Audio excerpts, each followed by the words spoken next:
Okay, that should be working, hopefully. It says we've got one view. Maybe that's us. Maybe I haven't done this right. Potentially I haven't. Something doesn't look quite right on there. Oh no, that's just the way I look. Good evening everyone, Mike here, Mike's Unboxing Reviews and How To, broadcasting live and direct to you on this Saturday evening from MUB HQ, otherwise known as our dining room. Hopefully you're all having a fantastic weekend and you can actually see and hear me. If you can, please do let us know in the chat. It'll be very interesting to see if this is actually going to work. As you've already started this stream. I literally have just done that intro monologue for about 5 minutes and then realised I didn't actually press the go live button. What an absolute moron. Still, we are still learning the ropes on this endeavour. Even though we've got 90k subs, or 90k and 200. All good. All good, thank you very much. And yeah, 40 million views we've had on the channel, which is absolutely incredible. It still absolutely blows my mind that people choose to watch this. Our sincerest thanks and commiserations for those of you that have been long-time viewers and put up with this. It's yeah, madness. So tonight's stream we're going to go through, going to do a recap on why we haven't been streaming for the last 2 weeks, or well, the last 2 Saturdays. It's yeah, it's been a very, very stressful time for us here in the MUB household.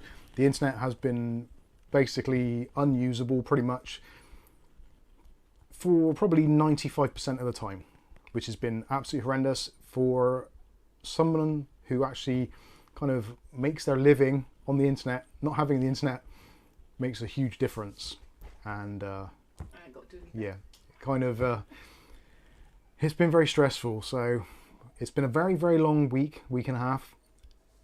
I'm still quite frazzled by the whole thing, and playing catch up the last few days has been absolutely horrendous. So my apologies if I've not been my usual cheerful self in the Discord and in the YouTube comments, but my tolerance has exceeded certain boundaries, let's say. So my apologies. I did vent on a few people, so my sincerest apologies. Thank you for the super chat there, UglyBob. I can find my mouse. 3. That's the third one, yeah. Where's my mouse gone? There he is. There we go. Congrats on 90 subs, or 90k subs, Landmark, keeping the streets free of nerds on a Saturday evening. Well, I'm not entirely sure about that, but you would like to think so. And thank you for the earlier super chats also, and for the super stickers, and thank you all for your membership stickers as well. Much appreciated.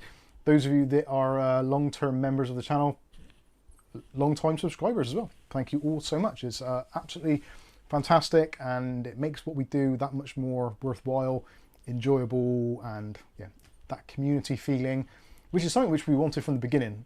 I think when we started this, it was, well, some of you already know the story why we started the channel. It was something that I'd always fancied doing, but due to health conditions and Kath with her kind of prognosis, it was kind of a bit of a forced hand. Like, we needed a way to work from home so we could basically look after each other and keep things going and keep on an even keel.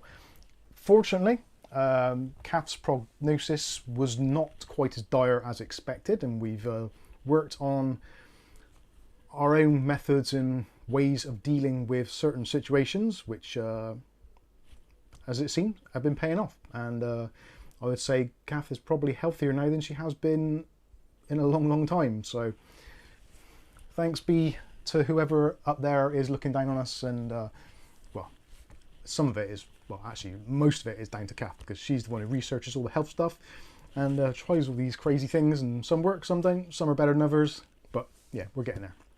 In fact, today, trying a new thing. Obviously, this is not medical information. I am not a doctor. As much as I try to pay for a doctorate, I'm not a doctor. But we have got dragon's blood, believe it or not. Who would have thought? Dragon's blood. We're consuming this. Life is a very strange thing. Anyway, moving on from that. It is a neat sap from a tree. It is sap, tree sap, essentially. There's another super chat from our good friend Skystalker. 13 Canadian dollars and 99 cents. Thank you very much. Glad to see you got your issues sorted, Mike. We missed you and Kath. 90,000 is awesome. Thank you so much, Skystalker, and hopefully you and Tina are both doing very well.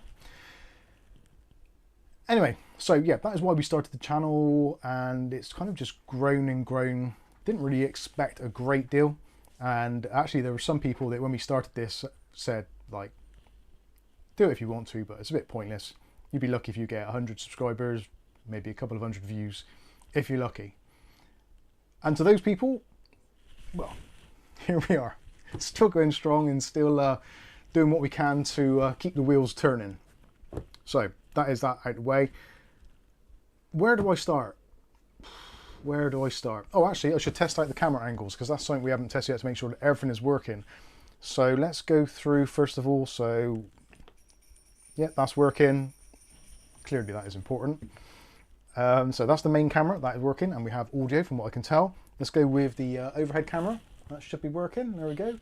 And got some relatively friendly motion blur going on there. It'll do.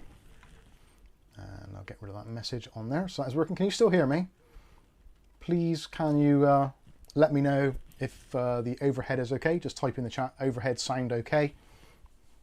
That would be great. Obviously, if you can't hear this, then don't type it because you can't hear it.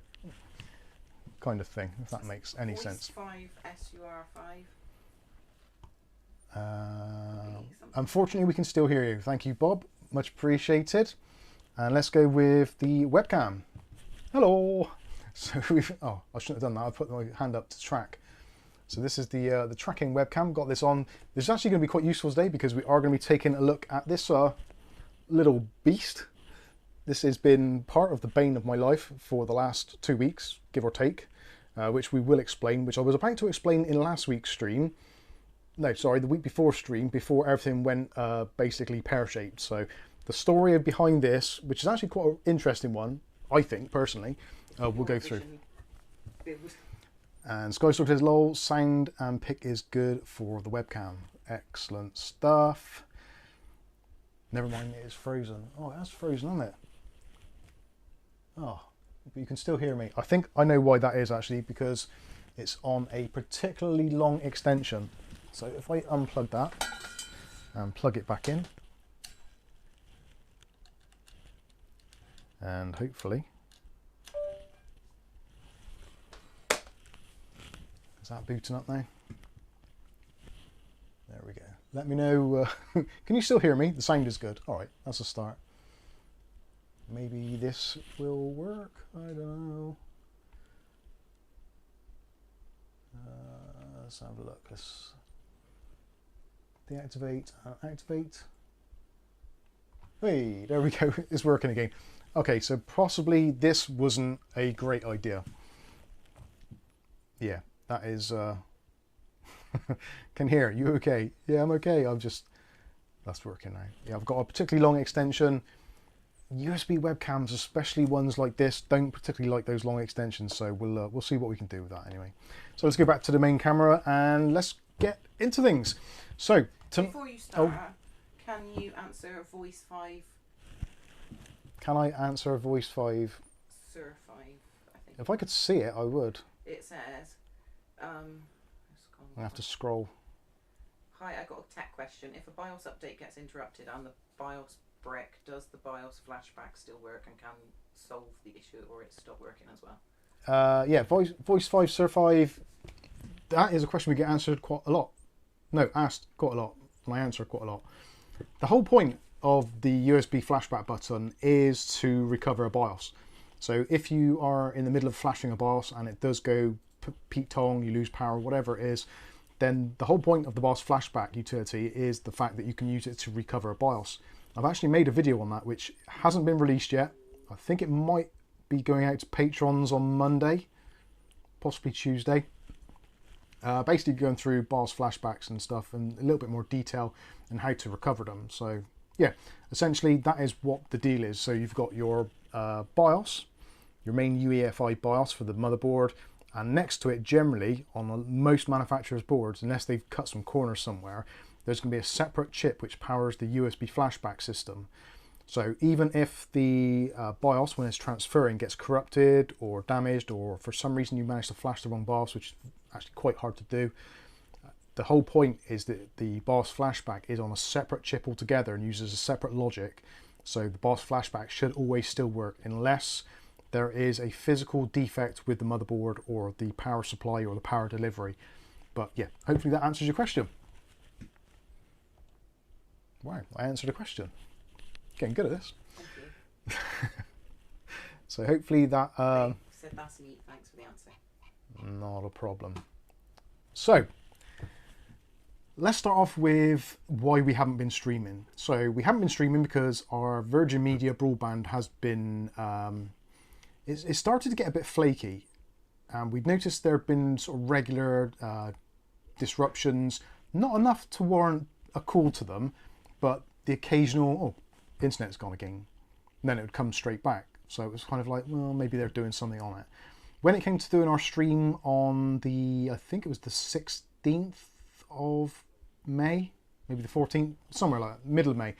We started doing the stream. It appeared to be working okay, but I did notice straight away OBS threw a few wobblers, saying that it couldn't get enough data through, and I was like, okay. So I updated OBS, updated the graphics drivers, chipset drivers, all the usual stuff you kind of tend to do. Most of them probably know that. And most of you probably seen that and were bearing with us whilst we're doing that. I did actually update OBS prior to the stream actually starting. So I kind of had some inkling that there was something not quite right. And realistically, the internet had been seemingly okay all day, although primarily, obviously, we're just downloading. There did seem to be a problem with the upload stream. So contacted Virgin Media on Sunday, I think it was. Might have even done it on the same night. Can't remember. Anyway, they said, yeah, there appears to be some sort of problem. We're looking into it. It should be back up and running tomorrow. Do the usual things, disconnect your box, reconnect it, blah, blah, blah, blah, blah, all those sorts of things. So we went through all that. And strangely, on the Sunday, it actually seemed a bit better. The speeds weren't there. So we're on a 500 megabit connection, so we get around about 550 megabits download, and normally in the region of about 36 to 50 megabytes upload, or megabits upload rather. So we were getting around about 10 to 15 megabits upload, but it would gradually start off, peak at like 30, then drop, then drop, then drop. And it'd hover around 10 for a while, and then it would just keep on dropping and dropping until eventually it got to 0. Now, we figured out that from a series of telephone calls and fault finding, etc., the cable modem basically tries to negotiate a signal with the box in the street where your fiber comes in. And it kind of keeps on renegotiating until it can find a stable or steady connection, which it can maintain, which makes sense. That's what dial-up modems did years ago. They'd start off at 56 kilobit and work down depending on the quality of your line. So yeah, it makes absolute sense. So there was definitely a problem with it negotiating the transfer, the upload speed. Download speed was always fine, but if you know how the internet works, whenever you're downloading, there's always a slight upload as well at the same time because you're sending and receiving data, packet transfer, all that kind of stuff. Very boring, but essentially it wouldn't work properly. So called out an engineer, said, look, this is like really bad. We've been on to you twice, I think it was, by this point. They're like, well, there's no engineers available until tomorrow. It's like, right, tomorrow's fine. And ironically, they sent an engineer out who actually was friends with our son. They both went to the same school years ago, so he kind of knew us to some extent, or knew of us. So that was really nice, and we went through and changed out a load of bits and pieces. So I've actually got some of the bits here. I did throw some of them away because I got really pissed off. But one of the problems was seemingly there was signal noise coming in from this kind of, I guess this is some sort of rectifier. I'm not entirely sure what it is. Essentially, it goes onto the cable coming into the house, and the cable modem plugs into the other end, and this does something with the signal. Anyway, regardless, we've had this for donkey's years, so sorted it out, did some tests, and it seemed much better. So excellent.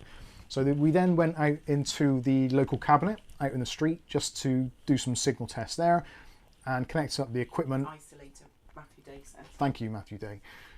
So here's an isolator. So we went out into the cabinet because literally the cabinet is maybe less than 100 meters from our doorstep. So quick walk across the road, open the cabinet, took it apart, made sure the connections are okay, make sure the copper wires are all intact and not showing any signs of discoloration or anything, run some tests down the line. and did that, and it actually seemed a little bit better again. So we were getting like spikes of about 40 megabytes per second, or megabits per second, but again it was still dropping down, and it kept on dropping down. And as the night wore on and the days wore on, it got to the point where our upload speed was 0.01 or 0.5 kilobits per second, which is essentially unusable. So we still had our full download speed, 500 odd megabytes, but the upload was basically non-existent. So got back onto them again. Look, there's still a problem. They're like, yeah, we're aware of it. There is a problem in your street. I said, well, yeah, that is what the engineer actually, because he phoned back later on and said, I've spoken to some other guys and they say that there's something wrong with the comms cabinet in your road. But then it seemed that the problem was actually spreading. So loads of people from our road have phoned up Virgin Media, complained, so they assumed it was an isolated thing, but then started spreading out into local streets as well. At which point then kind of Virgin Media are like, okay, some serious head scratching going on here, because it seems to be a problem which is spreading. And they weren't entirely sure what it was. So approximately almost a week later, they've been working on it, and it turns out that one of the fiber optic couplers or something in one of the main distribution units was basically fried. It was killing itself somehow. I don't know how it all works, but essentially because that fiber optic uplink or coupler or whatever was failing, that was why we could get great downloads but absolutely horrendous uploads, to the point that it was basically unusable. Now, to make matters worse, me being me, having a tech channel and being a techie and wanting to try and fix the problem myself, when clearly I was not able to do so, went out and actually spent some money and bought a new mesh system. So some of you will probably remember ages ago, well, over a year ago now, we actually got sent a mesh system, which I'm going to grab, which was from Tautronics. So this is a AC1800, is it? No, AC3000 triple band mesh router system with 3 units. Each one has got a 4-port gigabit switch on there, so they can do backhaul as well. So if you've got wired internet, or you've got cables going to the rooms they're going to, you can plug in cables and you get a much better or much faster backhaul rather than doing it over Wi-Fi. This is really good, and it worked very well for all the time that we've had it. It's been fantastic, in fact, and if they were still making them, I would possibly recommend you buy one if you can get one, but they are very short supply, very hard to get hold of now. So anyway, that was all packed up and put away, and we bought a new one, which is, don't buy that one.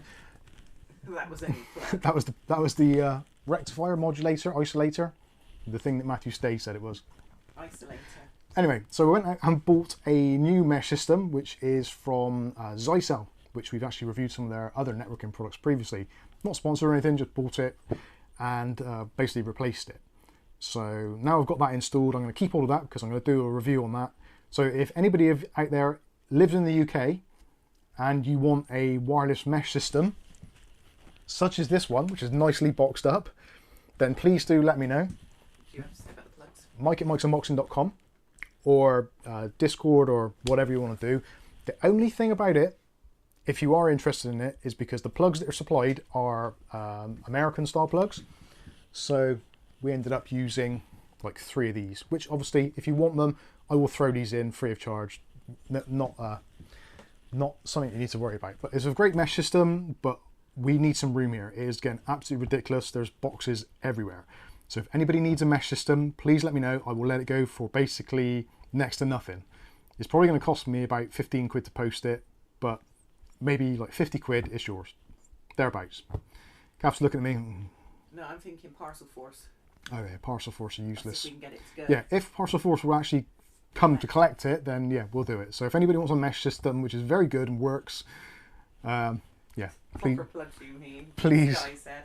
Proper plugs, that's right, yeah. So anyway, there is my my shilling and selling my own stuff out the way, and touch wood,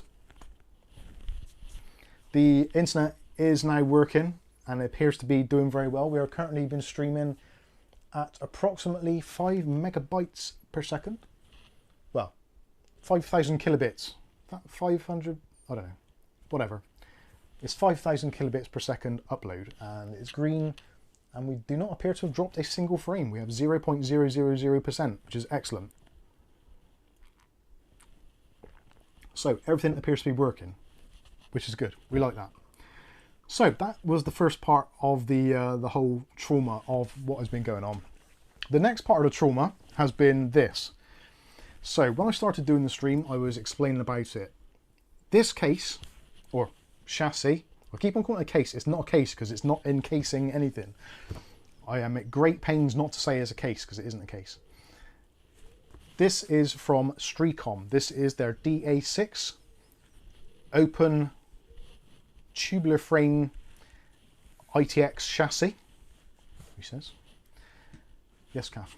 Nick Barnes, can you still get the app to control the mesh system? Yes. Yes, the Tender, the Titronics mesh system, the app is still available. Definitely, because I did uninstall it and reinstall it to make sure. Definitely.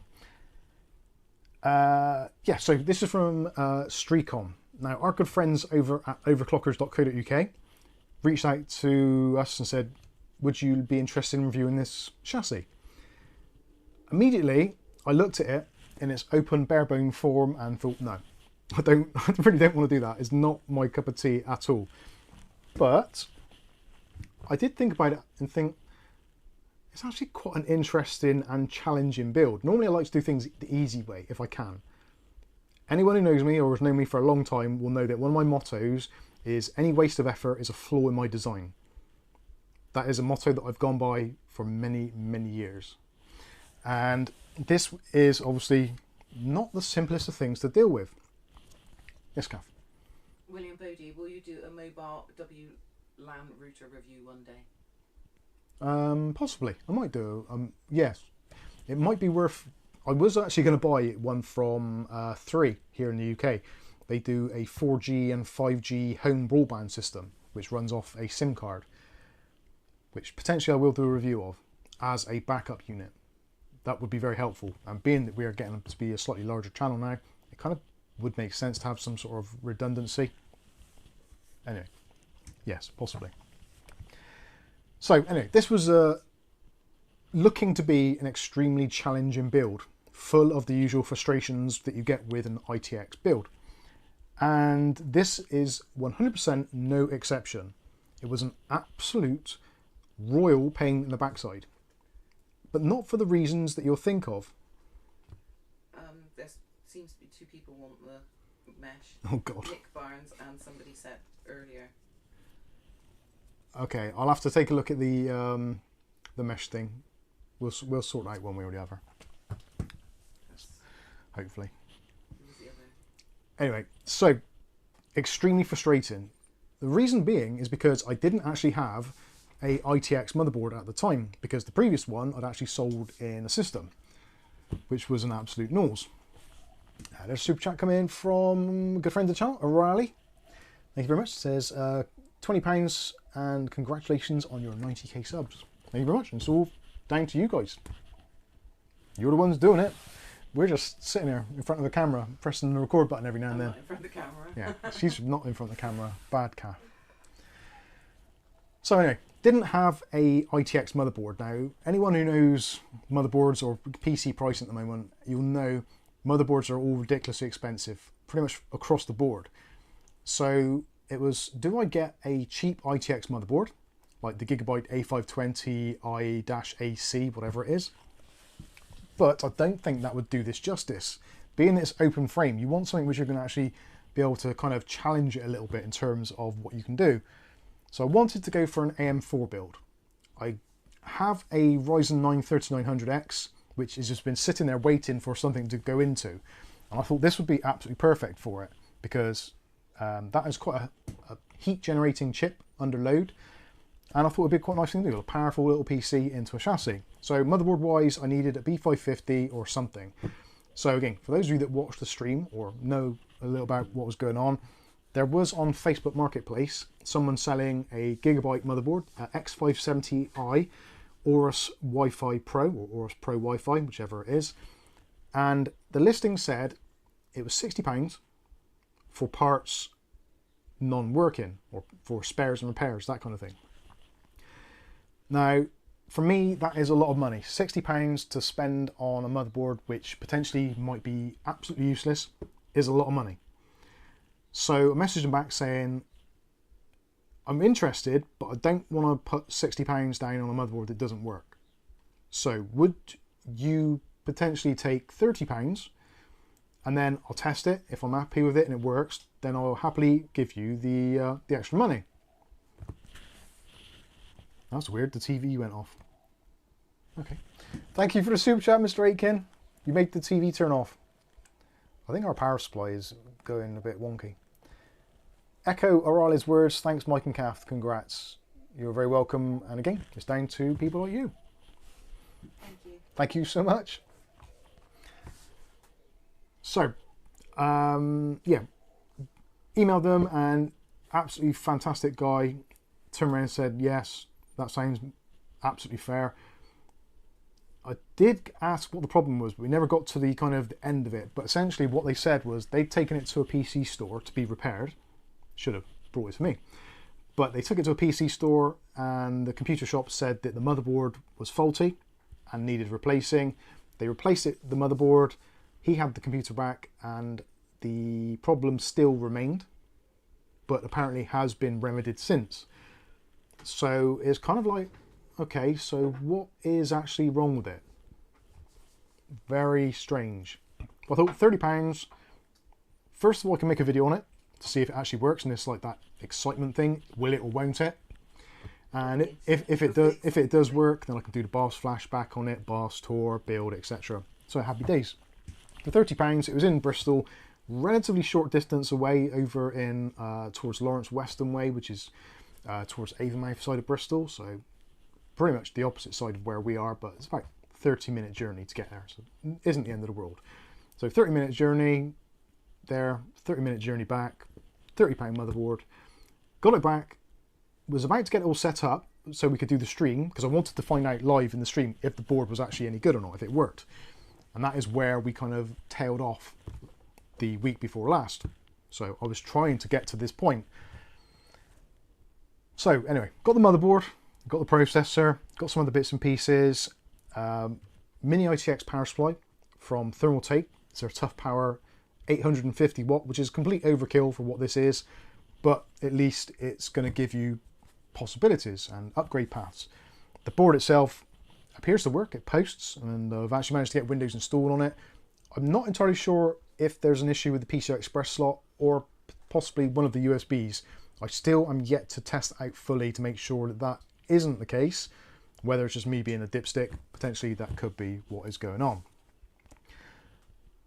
So we're at the point now where this works, got it all built up, so now I can give you a tour around this case and tell you what it's all about. There is going to be a separate standalone video on this. When it comes to benchmarks for an open case rig like this, it's kind of pointless. So I haven't gone in depth in obviously benchmarks, because depending what processor you put in here, depending what cooling system you put in here, what graphics card, power supply, etc., etc., your mileage may be vastly different. But effectively, it will run at the same temperature as anything else on an open test bench in your home, depending on the temperature. So that is kind of my takeaway from it. At the moment, there's actually a really nice cool breeze coming in this way, so it would run particularly cool at the moment. I have seen this running with this small cooler. Actually, let's introduce the cooler, and can we have the light on now? Sorry, Kath, it's getting a bit dark, I think. Is that any better? Does that make any difference? I don't think it has. It might have done. Smith. Oh yeah, there we go. Make the electric meter spin quicker. Yeah, the electric meter is going. Thank you. Right. Starting from the bottom, so CPU cooler. This is from Thermaltake. This is their SI100. This is a really unusual cooler because effectively it is a 120mm tower cooler, but with extended heat pipes, which they then bent round on 90 degrees. So if you look at it from the side angle, you can see motherboard is flat down there, heat pipes coming up, and this coming down. So you've got a 120mm fan on there, which you can swap out with any fan you want to. If you want RGB, you can do all that kind of stuff. But something that this does particularly well is VRM and M.2 cooling, because you're getting basically ambient fresh air pushing straight down onto the motherboard. it's cooling all the components. So the VRM stays really, really cool on here, which is excellent. And there's also a small M.2 drive in here with, there's a fan on there because it's an X570 chipset, so it needs additional cooling. So again, the airflow which is spilling out from there is also cooling down the drive. So M.2 drives, the chipset and the VRM stay really, really cool. And it couldn't get much cooler anyway because it's obviously open anyway, but having the extra downdraft on there makes it so much cooler again. So that is excellent. Power supply, it's got SFX power supply in here, but the cool thing about this is if I switch it around a little bit, you can see the mountings. So there's thumb screws for the power supply. Because you've got these sliding rails, which is what makes this kind of like Meccano and slightly unique, is you can slide these up and down and you can put a power supply in here. ATX power supplies it'll take quite happily in either the vertical or horizontal format. So it's kind of really flexible and you can do essentially whatever you want to with it, depending on some other factors such as your graphics card, which if I spin it around, you'll see there is a twin fan model in here. This was an absolute bargain. I think we potentially have listed this or linked it in the video description. So this is the ELSA Radeon RX 5700, 8GB, I had to think about it then, which is essentially a refurbished XFX model. It's got all the usual stuff in there, so it looks like this XFX fans, just with a badge on there. It's still got the dual BIOS in there as well, which XFX cards like this generally have. You can, if you want to, potentially get a triple fan card in there, but there is a maximum clearance, I think it's 320mm. So obviously, depending on what you're putting in, if you do a graphics card which is going to go right up to the very top, you are going to be limited on your power supply and also the orientation. Potentially still a full ATX one vertically, but not horizontally, because your graphics card is going to come across and eat into that space. Stuart Cleary is coming with a super chat of €20. Thank you, Stuart. Nice to see you and Kath back on a Saturday night stream. Will be very nice to see the Silver Creator Award for 100k subscribers on the wall behind you. I'll be honest with you, I'm really looking forward to that. It's one of those things that subscriber count is never ever made much of an impact on us. It's like, it doesn't matter. Subscriber count never matters. It's one of those things, it's more of a Ego trip. Yeah, it's like an ego trip, or if you're a small startup channel and you've got a lot of subs pretty quickly, it's pretty handy for getting free stuff to review. But reality, the subscriber count has no bearing whatsoever on our earnings. And in fact, yeah, I would say in terms of comparative channels of a similar size, we do pretty well, let's say. So yeah, the subscriber count, basically, yeah, it doesn't mean a great deal. And also depends on the type of channel and what sort of content you're doing. If we were doing just maybe, I don't know, mechanical keyboard reviews, for example, and we had 100k subs, your earnings would not be very good at all. You need like 200, 500k to actually get the earnings in there, because it's a niche product in a niche market where there's not much, yeah, but there's not many advertising dollars that go onto that. So some of the things that we've done which we've been successful with have been things like Fitbits, Apple Watches, the how-to videos, BOSS flashbacks, the Hive Hub, how to do the batteries, AirPods. AirPods was a real big thing because there was a time where everybody wanted AirPods, and then you had the whole COVID thing, and everyone was working from home and wanted headphones and stuff. So there was a really, really big boom time for AirPods, but that is essentially gone. And there's a lot of channels which built up a kind of a big following just on AirPods, who basically are kind of dead channels now, which is why we've deliberately gone out and done a bit of everything. We do tech stuff, we do home automation, we do DIY projects, car stuff, kind of you name it, really, health stuff as well we do.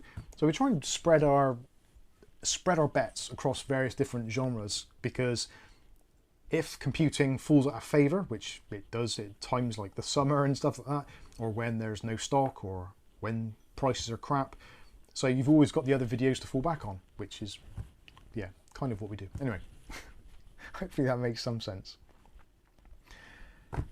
So the case, yeah, graphics card wise, that was a bargain, £100, well, £102.87, I think it was, with the postage, and came within 11 days from AliExpress.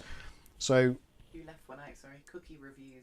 Oh yeah, cookie reviews we've done as well, yeah. When you couldn't taste. If you are looking for a budget graphics card at the moment, £100 for Radeon RX 5700 8GB is ridiculous.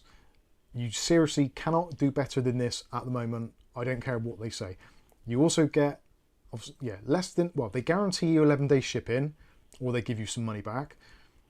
But they also have a 2-year warranty. Now, obviously, because it's come from AliExpress, yeah, okay, whatever. But in testing, I found it to work as intended, if not better. It seems to consume about 120, 125 watts of power, so very low power usage, runs really quietly.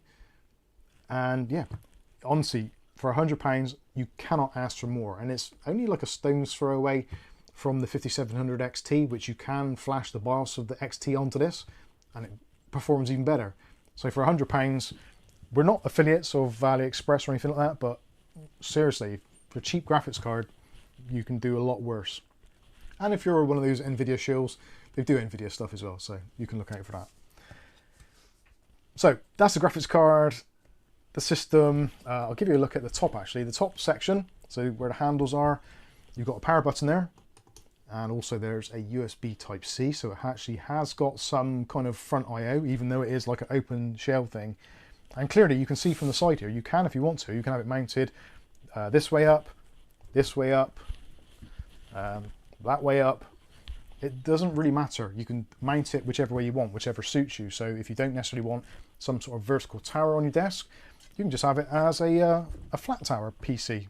Either side up, whichever you want to do, entirely up to you. Put your power supply on this side, put it on that side. You can actually make a NAS out of this. I've seen someone, clearly a lunatic, has got 9 drives in one of these. 9 drives, 9 hard drives, which is like mind-blowing, but it can do. It's totally flexible in that regard. So put a big power supply in there, put 9 drives in there, run a NAS off it. Very, very cool indeed.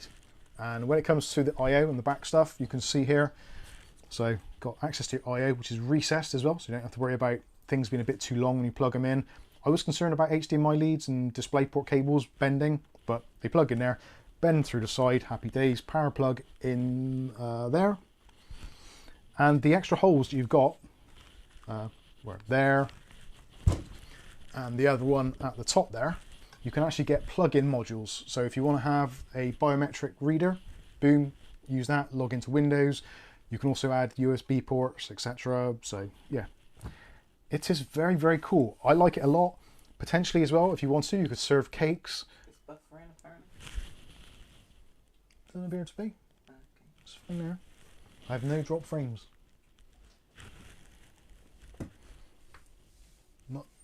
Should be alright, Nick. I'm not sure if it is here. Oh, there was a little lag. Okay. Bob. When you're stopped, can I just say, can you post a link to this? I don't know where. What, for the DA6? Overclockers.co.uk? No, the graphics card. Oh, And would it yeah. be a good upgrade for the RX 574 gig? Yes. If you've got an RX 574 gig, this is going to be a massive, massive jump in performance. I mean, like probably double, if not more. I think actually it's probably double the speed of the 580 8 gig. So yeah, it's absolutely fantastic. If you're not sure where it is, go to AliExpress and just type in ELSA Radeon 5700 8 gig, and you'll find it. ELSA. I've actually got the box. Pass the box here, Kath, and I'll. Smash everything up. I should say as well, for this case, you do need to use, if you're using a separate graphics card, you do need to use a riser cable. The good people over at overclockers.co.uk did actually send one from Colin, which actually isn't designed for this, but seems to have done a really good job. So that's what you want to look for, the ELSA graphics card. And yeah, it's just a plain box, but it's awesome. Just look for that card, can't go wrong. I've just finished doing the review of it, and that'll be out shortly to patrons, and there'll be links in there as well. But yeah, that's what you're looking for, ELSA. Sorry. £100, can't go wrong. No link yet. And also, how much is the case thingy worth? This thingy. Yeah, thingy. Right, this case thingy. The milk crate. The miniature milk crate trolley. If you go to overclockers.co.uk and type in Streacom DA6, which is what the model is, I think it's £144 at the moment. I could be wrong with that. Isn't there a link in? So it isn't cheap by any stretch of the imagination. And in fact, if you spent 140 quid on a normal ATX case, you'd get so much more. But Actually, here's a link for it. But what this offers is so much flexibility, and it's relatively unique. You're not going to see many of these around, so it is one of those kind of showpiece PCs where you can kind of just be really creative. If you were into things like Meccano or Lego when you were a kid, this is going to be right up your street. Because these bars, there's 8 of these bars, adjustable bars included, and you see there the cable management bar. So I've actually put the EPS cable down through there. But if you want to, you can mount SSDs on here, hard drives, you name it. I think one of those is actually a bit pissed. Let's move that down a little bit. There we go. But yeah, it's very flexible in terms of what you can do with it. And it's very small, so I think the actual footprint of this is something like about 20 litres. Something I haven't mentioned as well is you can, if you want to, you can use these brackets to mount an AIO, actually on the outside. So say something like the Arctic Freezer 240mm, you can stick that on the outside. You've only got one cable for that, which goes straight into the motherboard for cooling, so you don't have to worry about cable management too much. That would be amazing. Potentially you can do it. There are people that have done builds in this and actually put open loop water cooling in here.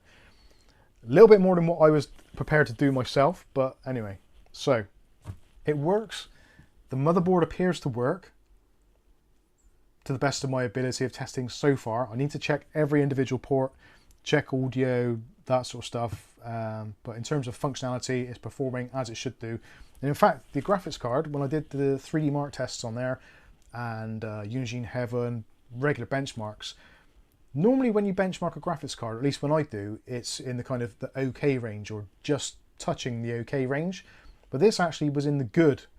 So it's actually performed better than a lot of other PCs with the same specifications. Not the best, but better than usual. So I was very impressed with that. It does seem to run very well. I think a lot of it is obviously down to cooling because it is so open, but also the graphics card just seems to work really well. So as long as it doesn't get damaged in transit, it is actually like a pucker deal. So happy days. What's the heatsink height limit? Right, the heatsink height limit. There is actually a heat limit. I'm glad you got height limit or heat limit. If you want it to be flush with these metal bits to keep it all nice and flush, like we have done here, then your maximum height is 100mm, which is actually the exact reason why I bought this CPU cooler, because this is Thermaltake SI100, which the 100 is basically the height. So yeah, 100mm is what you can get on there. You can, and I've seen people do it, you can actually physically fit a Noctua D15 on here. Clearly there's going to be a little bit of a chunky bit coming out of here, but again, it's entirely up to you. If you don't want to have a PC which is going to be kind of where everything fits within the kind of tolerances, then you can go nuts. Go absolutely nuts. You can put whatever you want in here. It makes no difference at all. You could put like a power supply sticking right out here if you want to. That is what you're basically paying the money for, because all of this is rock solid. It's an absolutely rock solid build. Despite the fact it's held together for the mountings with these wires, everything else on it is just like, I'm trying to break it and I can't. It's ridiculously solid, which is why you're paying the money. Baking suits, you made it out of our towel rack. If we had room for a towel rack, we have a hook on the back of the door. Alternatively, you can use this as a flannel rack, potentially, if you wanted to. Or the cats could have it for their little meals. Can you put a link in, or could UglyBob find that graphics card? Because I'll just find the wrong thing. Okay, right. I'll find a link for the graphics card, because I know there's going to be a lot of you that are interested in that. Actually, this is a very cool thing as well, because you can take it to LAN parties and just swing it around.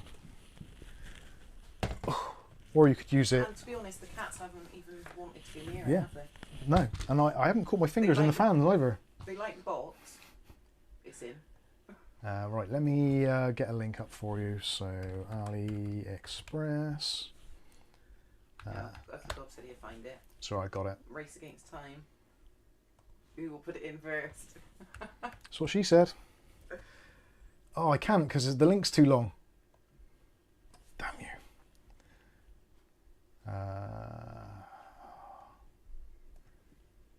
Right, link shortener.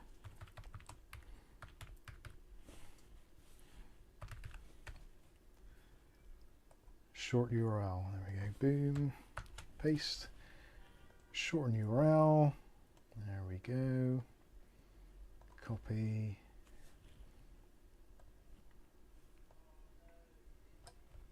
I'm waiting to see who puts it in first. There we go. It is done. You just beat him. I thought he'd been you. So currently, actually, I can. Let me. Did I set this up? Yeah, desktop. There you go. Can you see that? Can you just say that you heard from Aletta yesterday? She's very busy. Yeah, Aletta's okay. She's very busy. For those that are wondering why she hasn't been around. Yeah, that's because you said water cooling, and whereas Aletta came up over and over, and everyone's like, I haven't seen her. So there you go. There it is. The AliExpress, the ELSA. It says used. It's refurbished, but they're selling it as basically it's new, effectively. So £89. Sorry, £98 and 12 pence. And that is supposedly with free shipping as well. Yeah, there we go. 11-day free shipping. Delivery by June 13th. I'm tempted to buy another one. Patrick's off. Cheers, Patrick. Thanks for joining us. Right, let's go back to the main camera. And sorry, I've got to readjust my screen now. Wonder if the other camera is working now. Webcam, is that working? Hi.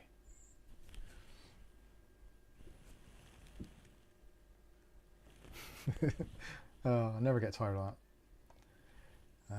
Right, let's see what you guys have been saying in the chat whilst I've been ignoring it. It's not going to fly on me, is it, at all? No, shouldn't do. Where we go.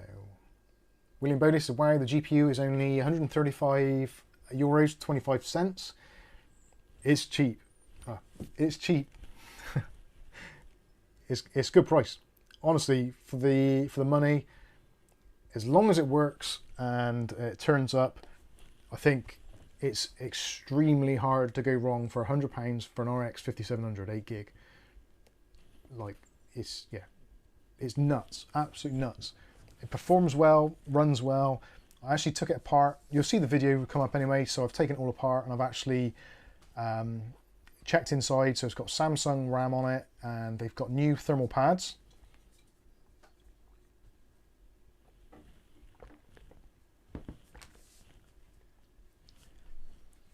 Calf's like, actually, I'll let it be a surprise. Anyway, so yeah, new thermal pads. The only thing I did change for the review was I took off their thermal paste because I have no idea what thermal paste they use, so I did apply Artech MX4. When I was running the benchmarks, the GPU temperature was in and around 55 to 60 degrees Celsius, and the hotspot highest recorded temperature I think was 71 at one point. Normally it's about 5 degrees difference, so the hotspot temperature is actually pretty decent.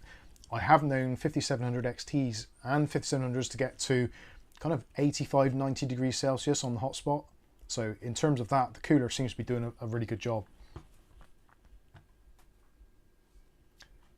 So yeah, and it's ironic actually, I did the video on exactly the same day as the AMD 7600 came out, and obviously the RX 4600 Ti prior to that, and it's just insane. The money that they're asking for graphics cards now is just barking mad, and especially as the RX 5700, 5700 XT still keeps up with a lot of these modern cards. And effectively, when it came out, if you would be looking at the GTX 1080 and the RTX 2060, possibly the 1070, all kind of within stone's throw of the 5700 XT.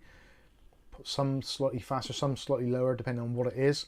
So if you look for those used at the moment, RTX 2060, you'd be lucky to pick one up for 150 quid used. You might get one. It's a rare thing. GTX 1080, you're probably looking between 100 and 200 quid for an older card, probably no warranty as well. So yeah, for me, I think it's a great idea. Great punt. Oh yeah, Skystalker says, one thing about AMD drivers, they increase in performance with time. That is generally true.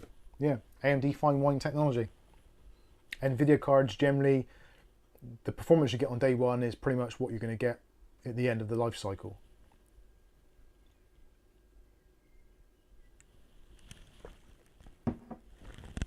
Okie dokie, right. So that is that story out of the way. Hopefully you've enjoyed that. I'm glad I got it out of the way, actually, because it's been one of those things which has been like nagging me for ages. So next up, we're going to do... Sorry, I didn't understand that. You weren't supposed to. Shut your mouth. Horrible bastards.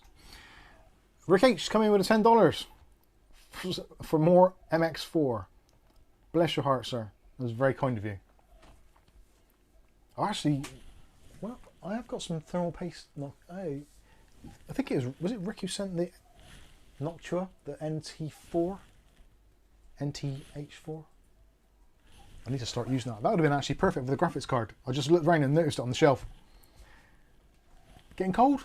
Yeah, it's a bit cold. Blimey. Right. It's a bit bloody dark in here, mate. So sarcastic. Right then. So, going to quickly rattle off some of the videos and reviews which are coming out, because obviously we couldn't talk about it previously.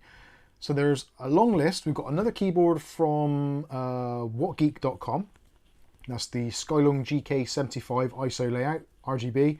This is like a 80 key, well, it's a 75% keyboard, so basically 10 key lifts, but you've still got the arrow keys and 3 of the other buttons, so delete, page up, page down, I think it is.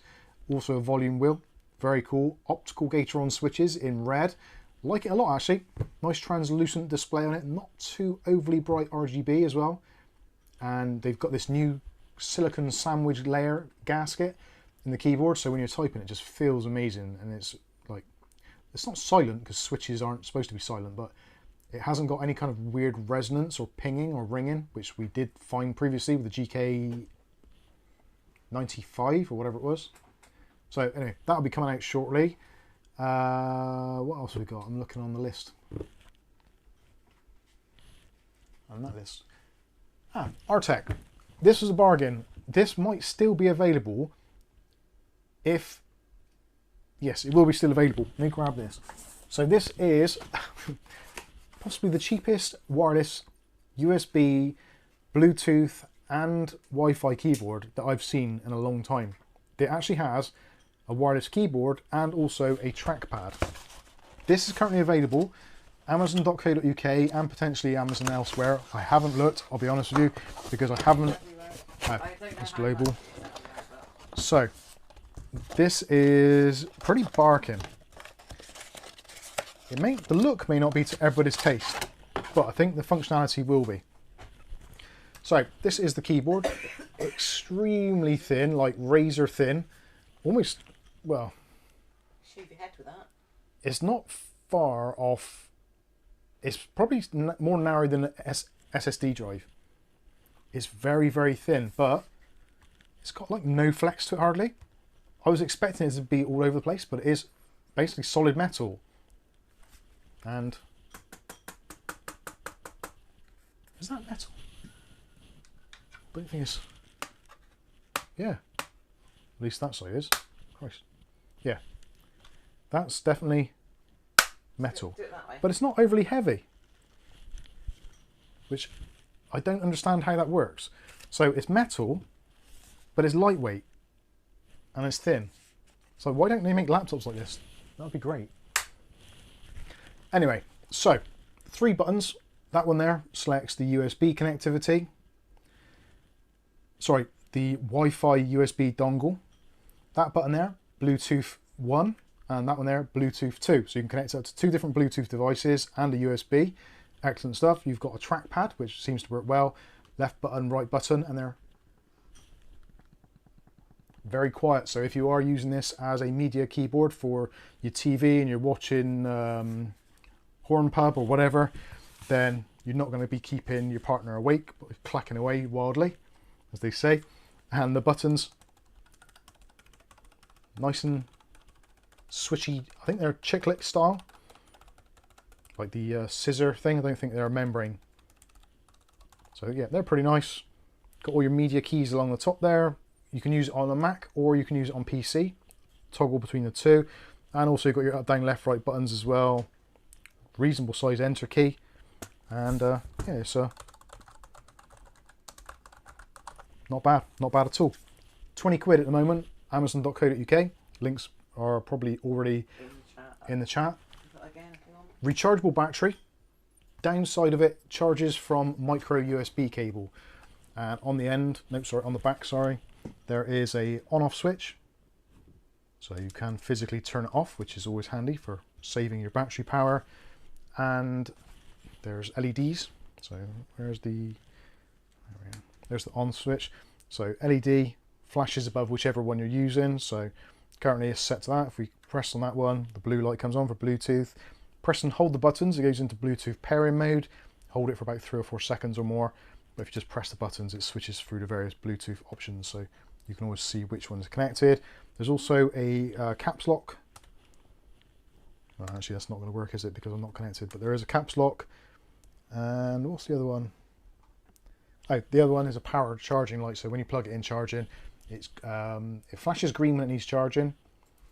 It's solid green when it's fully charged, and when it's pink or amber, it's charging. So yeah, pretty cool. You also got a lock button or function lock, and there is a button there you can press which tells you your battery level. So if that flashes fast green, that means it's fully charged. Yeah, pretty cool. For 20 odd quid, don't think you can go too far wrong. This was effectively going to replace my MX one there, but I'm not too sure if the trackpad's going to be a little bit too limiting for this particular instance, but again, flipping excellent deal.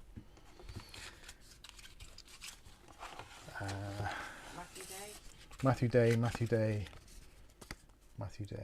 What's your favourite thermal paste these days? To be honest with you, I don't think I have a favourite as such.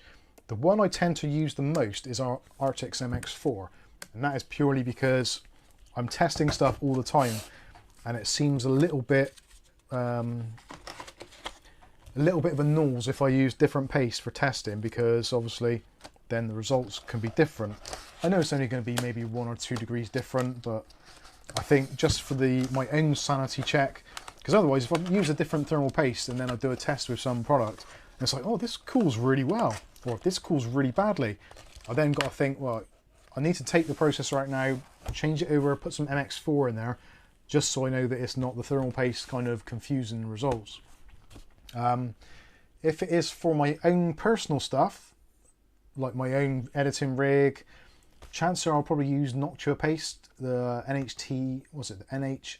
NTH1, or MX6 is actually pretty decent as well, or MX4. I'm not really that much of a fanboy on the paste. I'll pretty much use whatever I've got to hand. Quite often I'll use the cheapo stuff from, what brand was it? Akasa. That seems stuff, yeah, very good, and it's actually really easy to clean as well, and seems to do a pretty good job. So yeah, I'm not too much of a paste snob as such. I'll go with kind of whatever's at hand, whereas generally here it's going to be MX4, which is right next to me. Actually, what is in my pot of goodies here? I don't think I've got anything else in here. Oh, I have. There is the the Thermalright stuff, TF7, I think that is. Yeah, TF7. That's actually pretty decent as well. The backlit part of it. It's not backlit. The keyboard is not backlit, no. Sadly. Stuart's already bought one in about 5 seconds. Right, okay. I don't think it's backlit. I haven't checked, but I don't think it is. And he got it for €32 delivered, and David Underhill says a cheap keyboard $87 in Australia.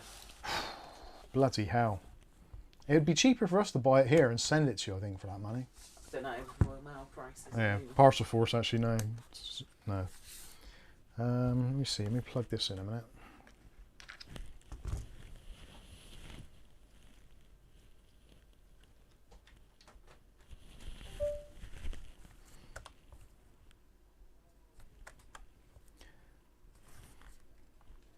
No, there's no backlighting on there. No, no, there's definitely no backlighting, at least none that makes any difference. Would have been nice actually to have fluorescent keys, that would have been quite nice. But no, doesn't have those. Backlit would hurt the battery life. Backlit would definitely. Caps lock light is quite nice. Not sure if you can make that out there. There's a little green LED there, so you know that's on. And you get a flashing light to tell you what is currently connected. But it flashes rather than being permanently on again, thinking of battery life. Yeah, I like this. I think it's very cool indeed. I like having the trackpad on the side. A bigger trackpad would have been better. I think maybe ditching those buttons, have them on the top, moving that up and giving you a bigger trackpad would have been nicer. But again, it's 20 quid. These days, that is not a lot of money. And actually something I didn't show you just now, which I was thinking in my brain, but I didn't, is the USB receiver attaches in the back, but it's magnetic as well. So you're not gonna lose it. So the plastic ones, normally, they kind of, every now and then, they get a bit brittle, so they don't hold on well. Whereas that magnetizes in, so I don't think, nah, that ain't going anywhere. So that was very, very cool this week. Also, we've had some fantastic things sent over to us from some of our lovely viewers. Colin Hilton sent over the, I'm not sure where Colin is actually, I've not seen him. Colin Hilton sent over the, oh yeah, it's true, yeah. Where have I put it now? Here, there it is. So for the Lianli 216, there's actually an additional hub, I/O hub, which you can use for the case. So it gives you 2 more USB 3.0 ports, and also gives you control over the inner and outer ring on the RGB on the front of the 216. So that is very awesome. Colin actually bought 2 of these because he bought the case himself for, I think it's his nephew's build, which is going to be swapped over at some point. Yeah, he bought 2, so sent us 1. So that is very cool, very kind. So I'm going to be trying that out and see what that is all about. I still don't understand how it works, because the RGB cable, there's just like one RGB cable going to 2 fans, which have both got a single RGB cable. So I don't quite understand how you can actually change the inner and outer RGBs, because the way RGB or addressable RGB works is you address each one of the RGBs. So unless there is some circuitry in here which knows exactly how many LEDs are on the inner and outer rings, I don't know how that works. And also there's a pass through or a pass out possibly, so you can actually control the other fans in the system as well, or it work with your motherboard. So I don't quite understand how that works, and I really do want to know. And I think for maybe 3 or 4 people, there will also be other people that are interested to know actually how it works and kind of how it interacts with other types of RGB. So yeah, that is very cool. So that is the Lianli 216-1W in white, ARGB control and USB module. So thank you very much, Mr. Hilton, for sending that over to us for review. Something else, actually, this is a fantastic bargain. Now, if you've got a big enough case and you have 50 quid to spare, this water cooler is an absolute phenomenal deal. I've posted this numerous times already on the Discord and in the community tab, but this is ridiculous. So some of you remember me doing a review on this ages ago. This is the Sahara Gaming EX360. You have a 360mm radiator, 3 addressable RGB fans, which are actually pretty decent and quiet. You get the RGB pump head, and also there is a temperature gauge inside there, which gives you a readout of the current temperature of the actual water temperature, not the CPU temperature. Although I did argue with, I'm not going to say his name on air, but the owner of Sahara Gaming. I argued with him and he refused to believe it was true. He said that the number on the front was the CPU temperature. And I challenged him on it and he said, no, it's not. I said, well, in that case it's wrong or broken. No, it's fine. It's like, no, it's not. It's the water temperature it's measuring. And it's doing it quite loosely. It's not actually physically connected to the water. I did take it apart and have a look. There is a thermocouple which kind of goes near where the water channel is. So it's a kind of approximation of the ambient case temperature and the water temperature together, which the water temperature in theory should be hotter, so it should read that. But anyway, so you have a display on there. You have addressable RGB on there as well. Nice cables, nice pumps. You also get a remote control. So if you don't have addressable RGB on your motherboard or your case, you can use a built-in remote control and cycle through all the colors, or you can cycle it with your actual PC. There's a pass-through, etc., etc. Comes with a hub and everything. How much do you think this actually costs? I've put a link in. So Cass put a link in, so that's kind of buggered that up. Sorry. But this originally retailed, I think it was for, I think it's £130 when I first reviewed it. It then dropped down to, I think, £99 around about Christmas of the same year. Currently, this is $49.99 and it's still available. They still have some stock. I don't know how they've managed to keep it in stock, but they still have stock available. Now there is 2 caveats to this. Well, 3 technically. One, you obviously have to have enough room in your PC to fit it. 360mm rads aren't the easiest of things to fit. Chasing Poppy. Amazing. Sorry, distracted by cats. The other thing is this will not work with LGA 1700 and might be just for the UK then.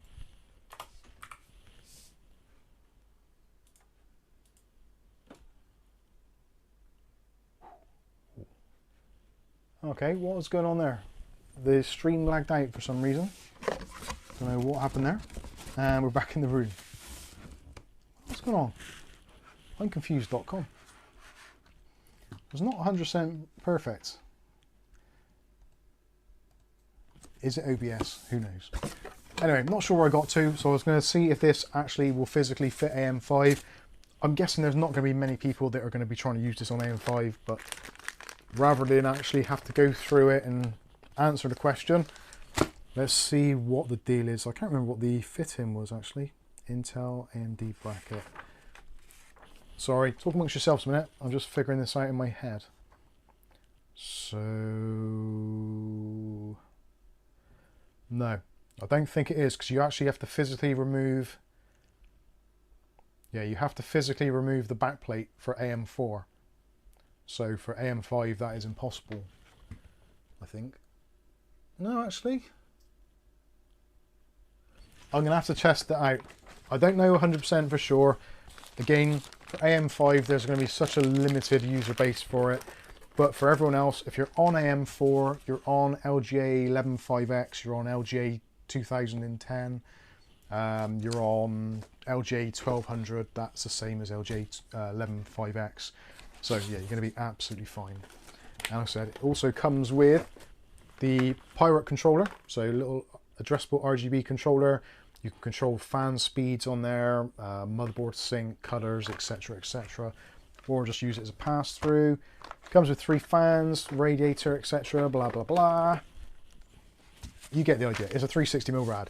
If you've got an AM4 system or an Intel system that's compatible with this, this is going to give you fantastic cooling performance.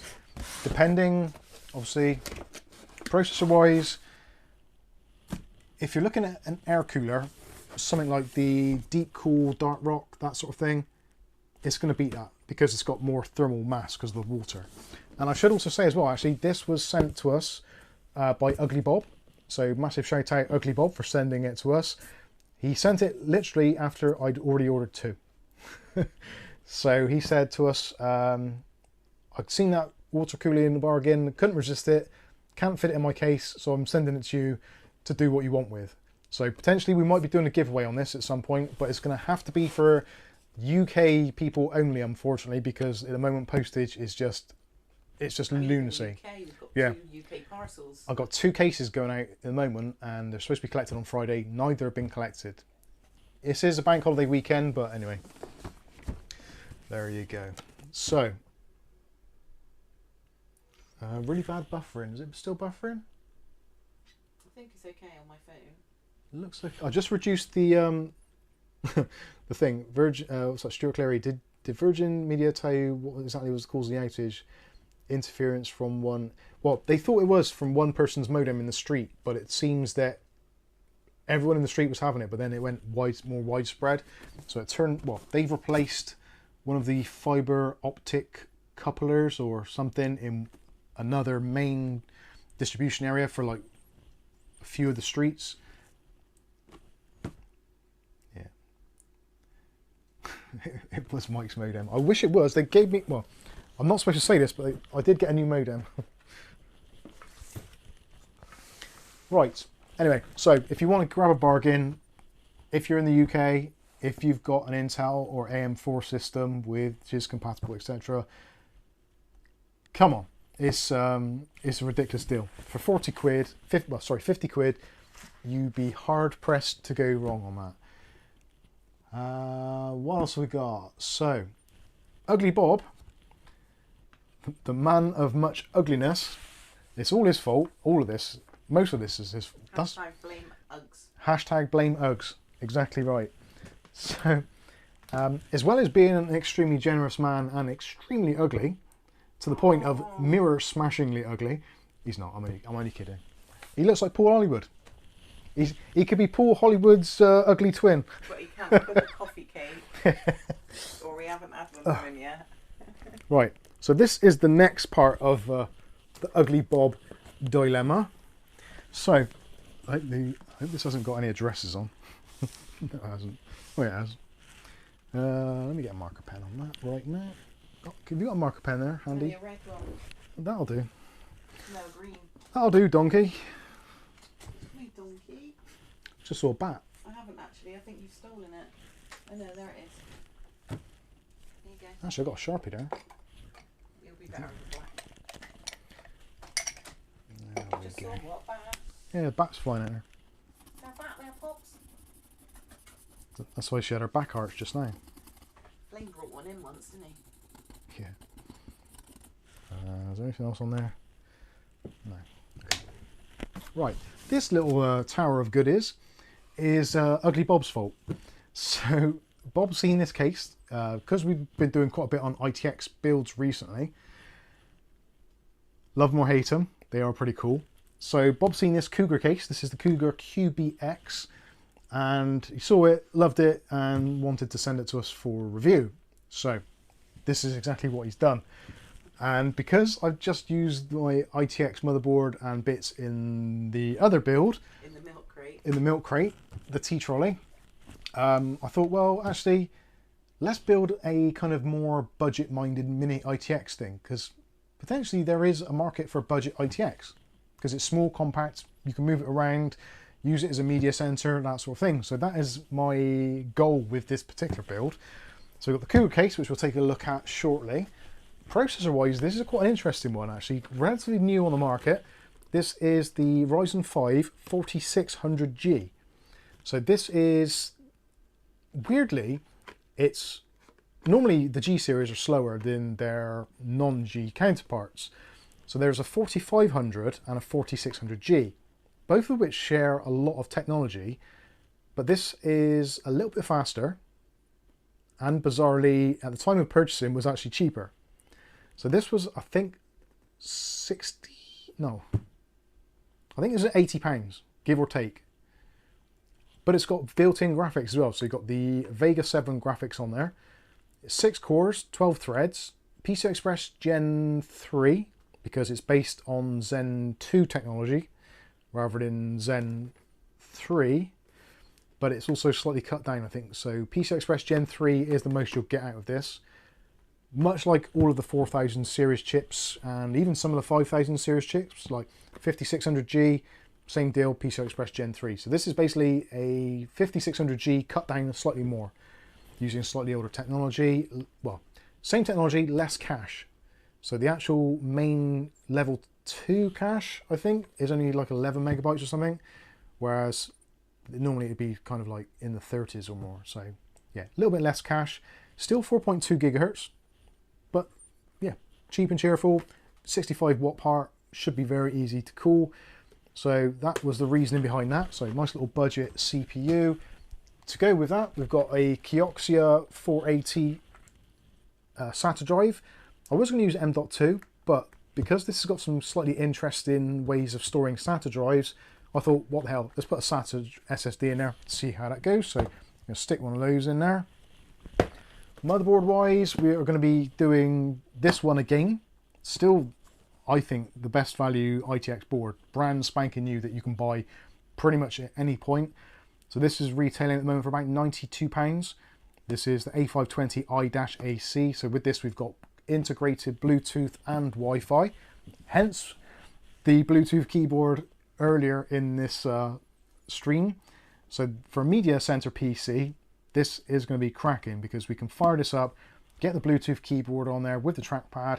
We can have this by the side of the TV or behind the TV, sit back on the couch, use the Bluetooth controller to control everything on the Windows desktop, and also to control movies, fast forward, and all that kind of stuff. So yeah, very cool, very slick. I think this is going to work out very, very well. Except for we don't watch any telly. Yeah, apart from we don't really watch TV or videos or go in that room.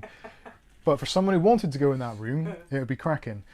So power supply wise, I've taken a bit of a punt on this one. So this is actually going to be interesting in some respects, not for everybody, but for me personally, and for some of you which have been watching the videos. So this week we did the review of this power supply already. This is the AGV 500 from Aorus Game, or Aorus Gaming. Aorus Game. Yeah, Aorus Game. 500 watt is bronze. This is not going to draw anywhere near 500 watts. I'll be amazed if it draws 100. So this is going to be absolutely fine. But the reason why I've gone with this, well, two reasons in fact. One, it's ridiculously cheap, £31 at the time of making this video, making it the cheapest 500 watt bronze power supply in the country by a sizable margin. Also, it comes with a 5-year warranty, which I think is nuts. How they can afford to do that, I'm guessing they work on numbers so that they think that no one's going to claim the warranty for the sake of £30, which, I'll be honest with you, I'm tempted to agree. I don't think people will. By the time you've got around to sorting the warranty, put it in the post and all that kind of stuff, you could probably just go and buy yourself another power supply for the sake of 30 quid. But nonetheless, they have a 5-year warranty, so pretty bloody good. RAM-wise, there was another bargain this week, which I'll actually put back up here. Let me stand up, or try to stand up. And this is the Clev Kraz X RGB. Again, this was posted in our Discord. If you're not a member already, you should be, because the bargains just keep on rolling in there. Clev Kraz X RGB RAM. This was some bizarre price of like £40 for decent Hynix RAM. It's SK Hynix RAM on here, on the Clev sticks. Yeah, very cool. Nice RGB, looks great. You can't go wrong. I think it's a little bit more expensive now. I think it's gone back up to 57. So the deal that was posted is now expired. But if you want to get basically the same sort of stuff but without RGB, you can get the Clev Bolt, which is 16 gigs DDR4 3200 non-RGB. That is still available for about £33, which is, yeah, great deal. This I think was $37.99, something like that. Anyway, so a decent bit of RAM. The reason why I wanted to use RGB on this is because this has a perforated side, which we'll take a look at next. And I didn't want it to be like an RGB overload, but I wanted to have the option of having just a kind of a modest glow. And actually, a lot of RGB software in these days, if you want to, you can put your RGB into what they call movie mode or screen mode. So whatever is on your screen will be reflected in your RGB.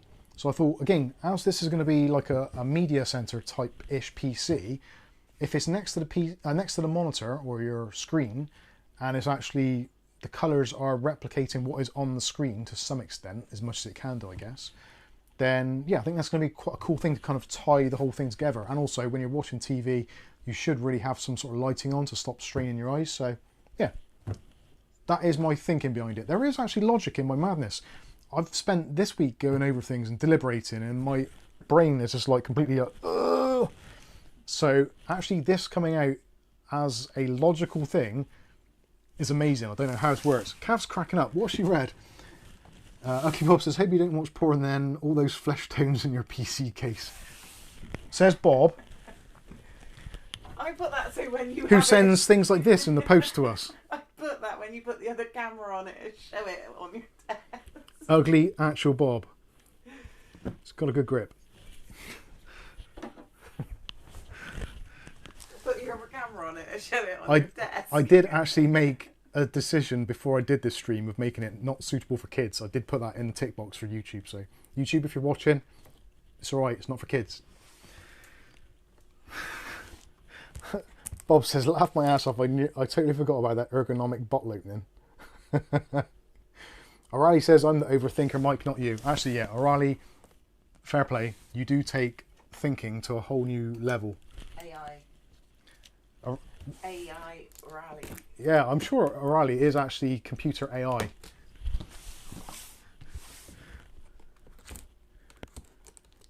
He has a brain like a computer, which is quite handy. Rick overthinks things too. I do as well, don't I? You're always telling me. I think most of us are into tech. We do overthink things. I think that is why we are into tech, because we are thinkers. You naughty little thinkers. What have we got in here?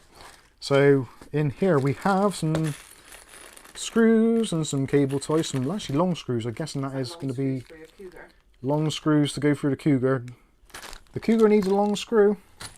And there is a filter for the world's smallest fan, potentially. There is, I think there is actually an included small fan in the back of this thing. I don't think there's any real fans included. I'm not saying that in a disrespectful way. I'm just saying there isn't any fans. Let's go over to the webcam and we'll see what this is all about. Hello, everybody. Is that tracking? No, it's not now.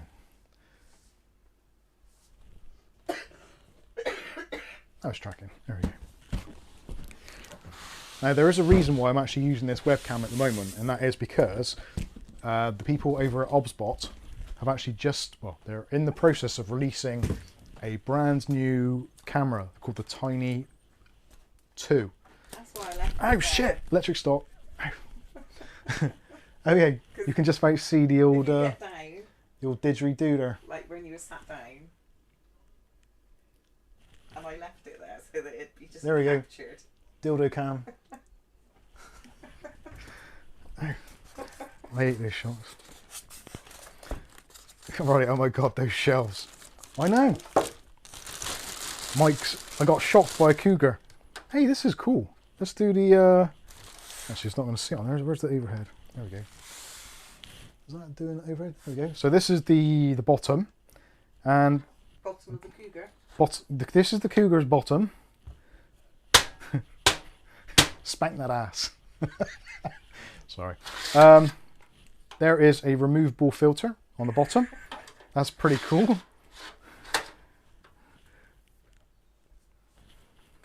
Oh no, Bob. But Dave Bacon's reply. What did Dave say? UglyBob herpes. Sorry, I'm not concentrating on my job here. Blame Bob again. So let's have a look at the back. So some slight limitation. This case, in case you're wondering, I think, I'm not sure what Bob paid for it. Maybe he got a bargain. I'm not entirely sure.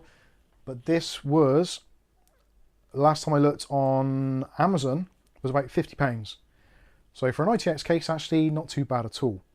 So you do have the world's smallest 80mm fan in the back. Hopefully that's not too noisy. IO shield, 2 PCI Express slots only. So triple slot cards, you're going to be looking, well, you're looking elsewhere basically. Let's have a look on the top. So the top is this nice brushed metal and supports only slot, oh yeah, of course, this supports slot loading DVDs. So you can put an optical disk drive in there, behind there, and you can slot your discs into there, into this section here. So you can actually put an optical disk drive. So again, for a media center, optical slot loading disc in there, and you can chuck your discs in. This actually could make a really good box for Microsoft Flight Sim. This bit here is, I'm sure that came off earlier. No, why does that not come off? Oh no, that's just to open up the slot. So yeah, if you need to get to that. Let's get to the Cougars. So let's take a look inside. So we've got side mesh, which is always nice to see on a little ITX box to get some fresh air in. There's actually some air intakes at the front as well. Hopefully you can make those out. Just in there. Not really a lot of light, is there? Let's get some extra light on. Oh God. Jesus Christ. Trip over stuff. So you've got thumb screws on the side. Are they going to be captive? No, they ain't. Good, I don't care. DVD toaster. Yeah, exactly, Matthew Day. So side panel, nice mesh on there. Bit of airflow. So plastic surround, metal mesh. That's fine. So they've got a mounting bracket here. So you can put a 120mm AIO in here. And these bits here, there's removable trays on the inside of there for actually installing either a hard drive or a SSD. Or if you just want to open this up to get more airflow going through, you can just take this section out in its entirety. So you've got 2 screws there, and you've got, unfortunately, 3 more screws here by the look of things. Or is it 2? Might be 2. Yeah, I think it's the side is a cheese grater and the top is a toaster, a complete breakfast maker. It is. You can make your breakfast. So this bit here It's the bacon grill. comes out all together. So you've got 3.5-inch drive slot there, 2 2.5-inch drive slots there, cable management bar. Yeah, it's pretty cool. But obviously, if you want to, you can just leave this nice and open. So ATX power supply fits in here. You've got a section there where the excuse me, where the exhaust for the fan. You've also got the mounting bracket area there for your optical disk drive, which I might actually try and get one in there. That might be quite cool. I think that's pretty much it for in there. You can put a fan possibly up there. Actually, no, you can't, because the power supply is going to be there, and you're going to have the loop back connector. The ordinary dude had one of these, but he's recently sold it because there's no use for it. But lots of SSD and HDD slots for a small case. It does seem that way, doesn't it? So on the back side, we've got the same deal. So you've got mesh again, so you can get the air in or out. You could probably run a passive setup in this.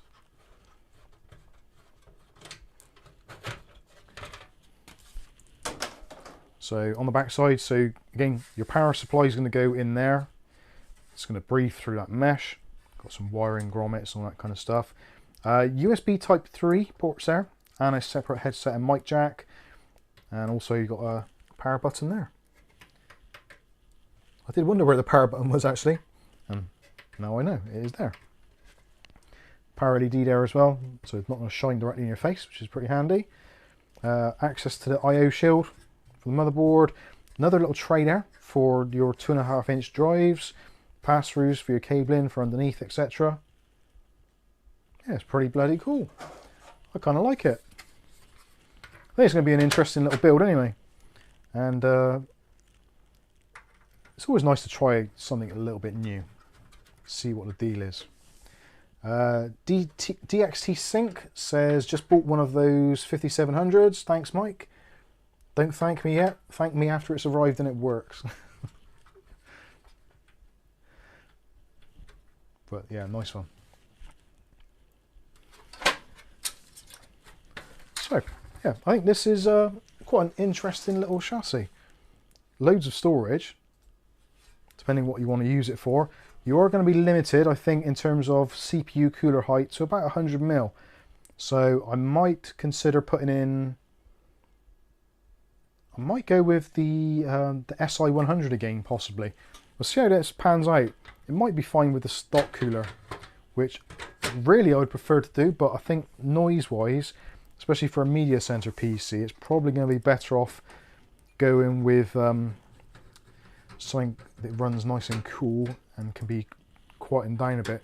the stock AMD cooler, the Wraith Spire, or the we've got the Wraith Stealth, I think it is as well. They call it. Actually, the Wraith Spire RGB might be okay. Wraith Spire RGB. Oh, the screws don't go in. It's faulty. User error. What have I done wrong here?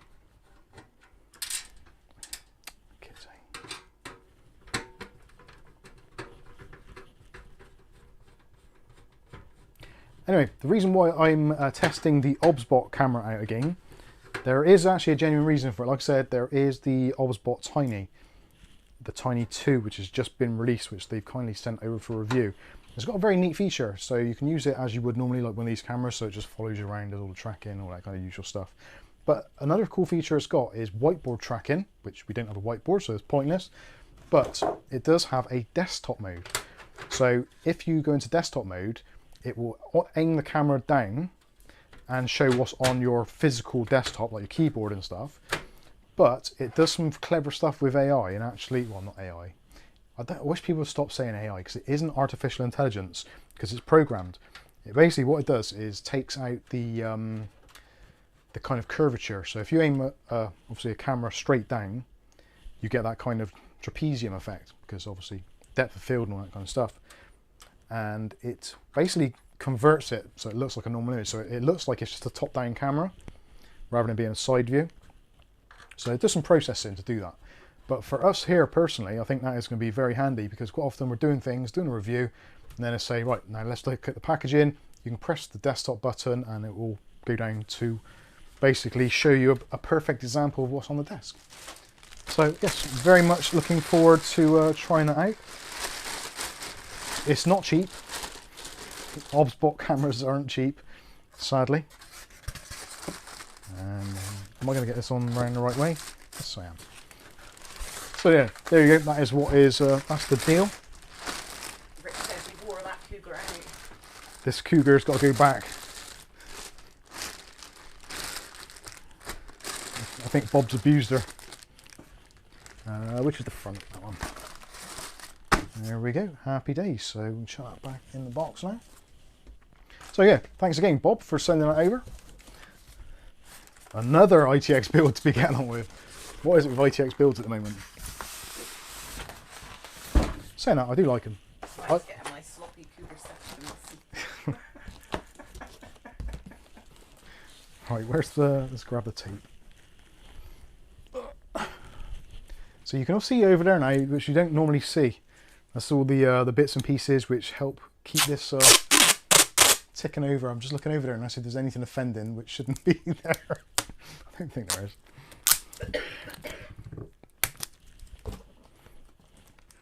Put some tape on this. If you're wondering why I'm putting tape on this, if you can understand me, I'll be impressed. Now, if you're wondering why I'm putting tape back on this when I'm clearly going to be having to do some work on it, is because I have got 4 cats. And due to having 4 cats, they all shed fur like crazy. So whenever I open a box, I've got to sellotape it back up to prevent cat fur going in. Because it's a pain in the backside. So that is that, I think. Yes, right, let's get rid of that. So that is going to be, let's go back to the main camera. So yeah, that's going to be what is going to be coming up on the channel shortly. I can't believe it, there's still more and the time is ticking on. Wow. Let's see what we can do. Let's not get too bogged down. Right, okay. I'm just looking over there at my list of videos to do. So, where do I begin? Actually, I've done that. That's right, I can get that out of the way. There's a $100 case in Australia. Is that? It's a good price for that size case here. Oh yeah, probably, yeah, that is £50 for an ITX case in the UK at the moment is, yeah, pretty decent. Des Duckers, I was just about to say about cats, yeah, you're absolutely right, Des. Matthew Day says $15.99 for a slot loader slim on eBay. Some Apple ones cheaper, but they may not be the same mounting. Yeah, I might look at getting a slot loading DVD in there.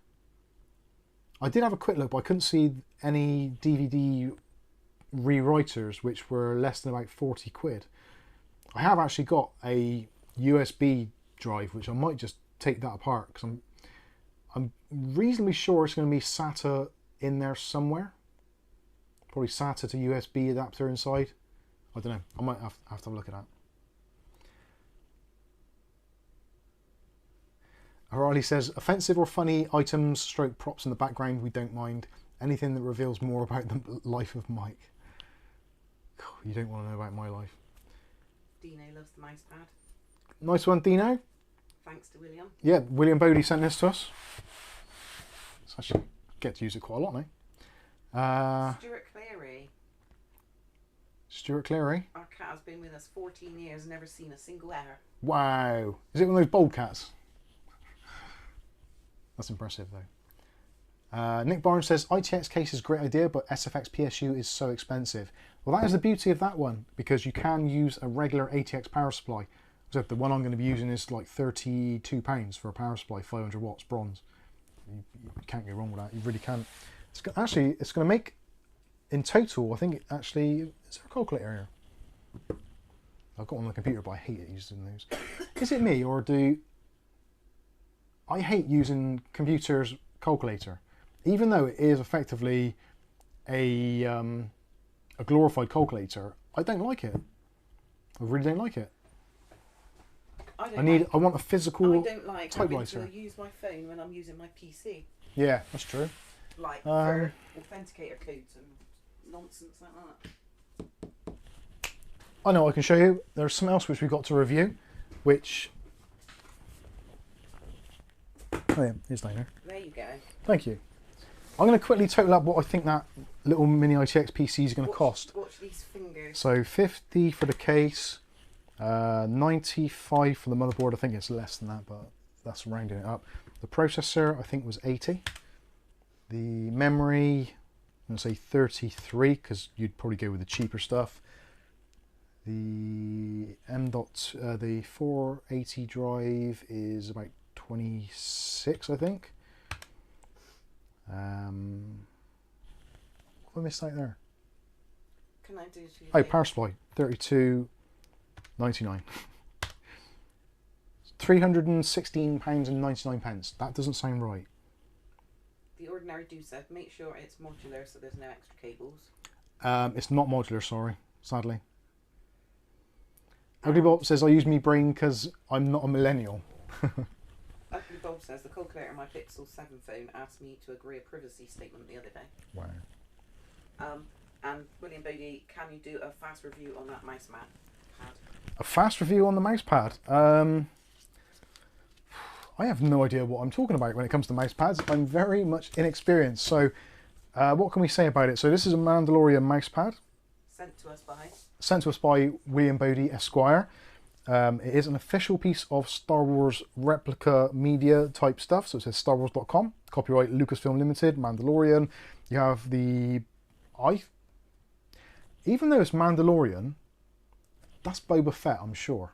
And that is Boba Fett's ship. Which I can't think the name of it now. Is it like Savage 1 or something? Or Slave 1? I think it's Slave 1, I think that's what it's called.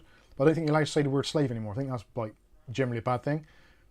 So maybe they've changed the name of it since the 80s. Dino knows. Dino. Oh, top camera. Sorry, that's webcam. There we go. Overhead.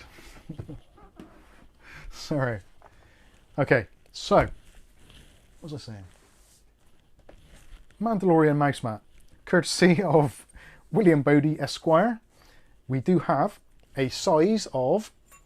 Hang on, I'm going to have to get multiple rulers here and join them together. And add up. Where's the calculator? Yeah, I have to get a calculator now and add that up as well. Why does it go off the edge of that one as well? I have to use the little one. Bastards. Right, so 16 plus 12 plus 3. So that's 31. Isn't it? Am I right? Is that 31? 90 by 40 centimetres probably. Oh, you want it in centimetres as well? You lot hate me, don't you? Right. 40 plus 30 plus 8. So that's 78. So 78mm. Oh, I've got to do the other way now. Oh, that's all right. It's easier to get away with one. By 78mm. 78 centimeters.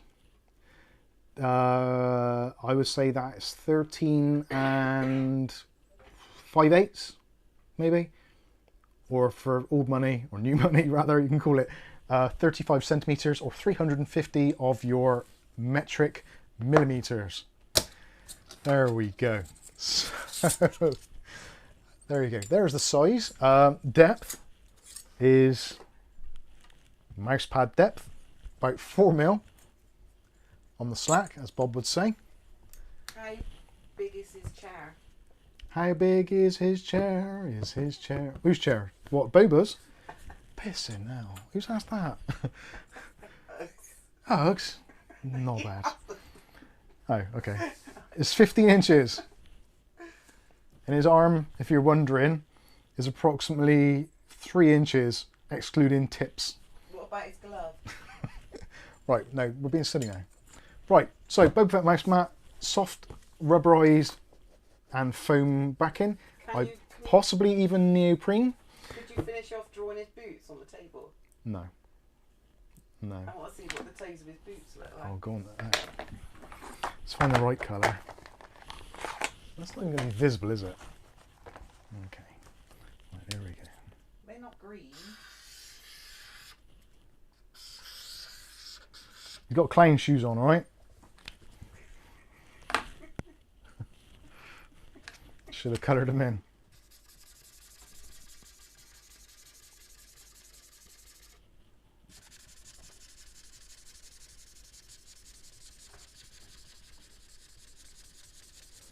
Can you see what it is yet? Why is one huge?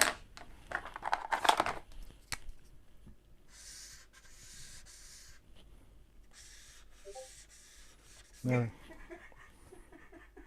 Got steel toe caps on as well.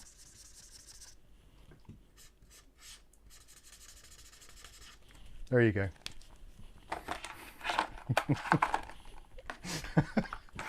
Oh dear. Right. That's enough of this silliness. Steel toe caps are the way. So, we've established the size, we've established the boots. Mandalorian official merchandise, Slave One ship there. We have what I would appear to be a TIE fighter there. Doesn't appear to be Vader's TIE fighter, I would mention.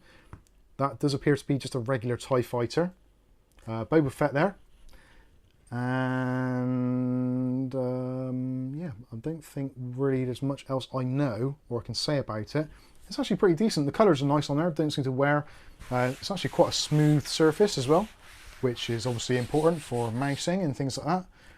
Yeah, has it been nice to use? Yeah, it's definitely saved. Well, today when I was using this, my little PC, it's been great for that because it just spins around on there and saves me scratching up all the metal. So yeah, for that purpose, it's been great.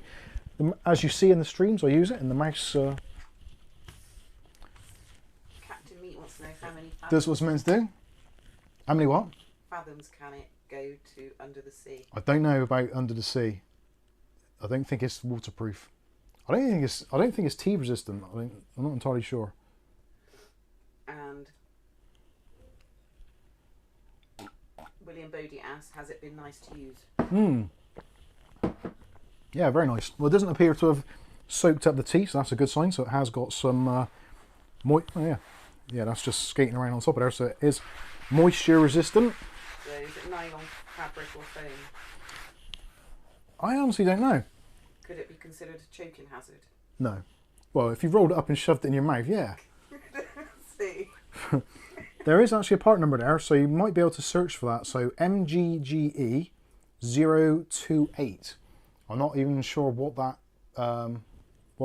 means, but I'm guessing that is some kind of reference number to where you may be able to purchase an item such as this for yourselves. If the mouse pad was going to be one of the Spice Girls, which one do you think it would be? That's a very good question. Who's asked that? That's got to be a rally. UglyBob. UglyBob. Sorry, a rally. if this was a Spice Girl, which Spice Girl would it be? I suppose really I'd have to say it's got to be Scary Spice, because Boba Fett is kind of scary. But for no other reason that I can think of that makes any sense. No, I can't think. I always thought that Boba Fett was quite scary because you couldn't see the eyes and stuff. Or his boot toes.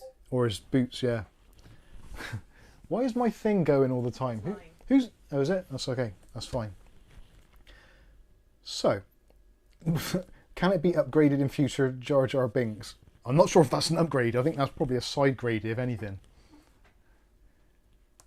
What's that? That's from ages ago. I know. What Worth a repost, Bug said. What was it? I don't even know what's on there. I can't really see. Anyway, moving on. God. Sometimes, I don't know what happens in my tiny brain. I just get led astray by you buggers right there. Thank you, William Bodie, for the mouse mat. I got a bit of dirt on there, actually. I will confess, actually, I did leave this on the desk and the cats did sleep on it. And they have clawed at it a bit and it has pulled a few things. Matthew Day says, I think I'd call that a hard top style, but it's not hard, is it? No, it's not. It's very flexible, and it is. I would say, like, if you've used a mouse mat years ago, those like cheap ones with the fabric tops, it isn't like that. But it's not. It's not like Cordoba, and it's not vinyl. So it is a fabric of some sort, but it's a very, very, very, very tight mesh fabric. Which I don't know how to, I don't have the vocabulary to describe what it is. Maybe if someone can find that part number and look it up, it might tell you exactly what it is, but I honestly don't know. The stitching's pretty good. I was expecting actually the stitching to come undone because it's just fabric stitching, it's not plastic stitching. But it seems to have done well and the cats haven't clawed that, so happy days. Morales put a link in for it on Amazon. Oh, nice one, O'Reilly. God bless you. Right, there is something else I've got to take a look at, which for some people is going to be boring as all hell. Text just said congrats on your 90k. Oh, thank you. Nice one, buddy. Appreciate it. We're getting there in the end. I just want that silver play button. But officially, I don't want to buy one off eBay because that sucks. Anyway, this was also sent over from our good friends at Overclockers. We seem to be getting on really well with Overclockers at the moment. Like everyone, I think one person's got involved and then everyone else is like, oh, got Mike's email address, quick, does he want to review this? So this is the Glow Light 14. Now you lot know how much I struggle with lighting in this place, and God knows it's a pain in the ass. So this is designed as a, well, you've all seen these things before. A lot of streamers have them, behind the monitor giving you light. But they actually state that this is designed for indirect lighting. So this would be like an additional light. So you wouldn't use this as a key light necessarily because it's probably too harsh. And you wouldn't really use it for photography shots because, again, a little bit too harsh because it doesn't have a softbox as such.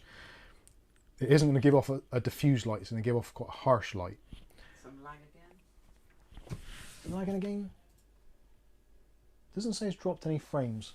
Right, And before you go too much further and you're distracted from what you were doing, yes. WellyBob has asked, how's the Ryzen 7000 system been of late, Mike? So This is it. if you can remember to answer that at some point. Right, I'm going to lower the bitrate a little bit. And if you don't answer it, WellyBob, Yeah. again. The Ryzen 7000 series, other than the streaming issues, yeah, it's been pretty much perfect. I've not had any. I'm trying to think if I've had any crashes or anything. No, I don't think I have. No blue screens. It seems to be booting up faster as well. There is yet another BIOS update out for the Ryzen 7000 series, which I have not done yet. So I will wait for that. The lag for 1 second, I've got a sneaking suspicion is because I've set that camera to 4K, 100 megabytes per second, and I don't think the capture card supports it. So potentially it might not be the internet, it could be just me. Normally I knock it down to 1080p for streaming, but I didn't, so anyway. Sorry, I can't read that in a way. Arali, Mike, Overclockers does that Streacom mini-itx case. NUC format style, the ones I've been looking to do. Ah, right, okay. Yeah, Streacom do some really nice cases. If you don't like the kind of open frame thing, they do a closed one, or a more traditional style ITX case or enclosure. So anyway, this is the Glow Light 14. This is a remote control light, which I'll just go through the specs very quickly. So it's 36 centimeters across.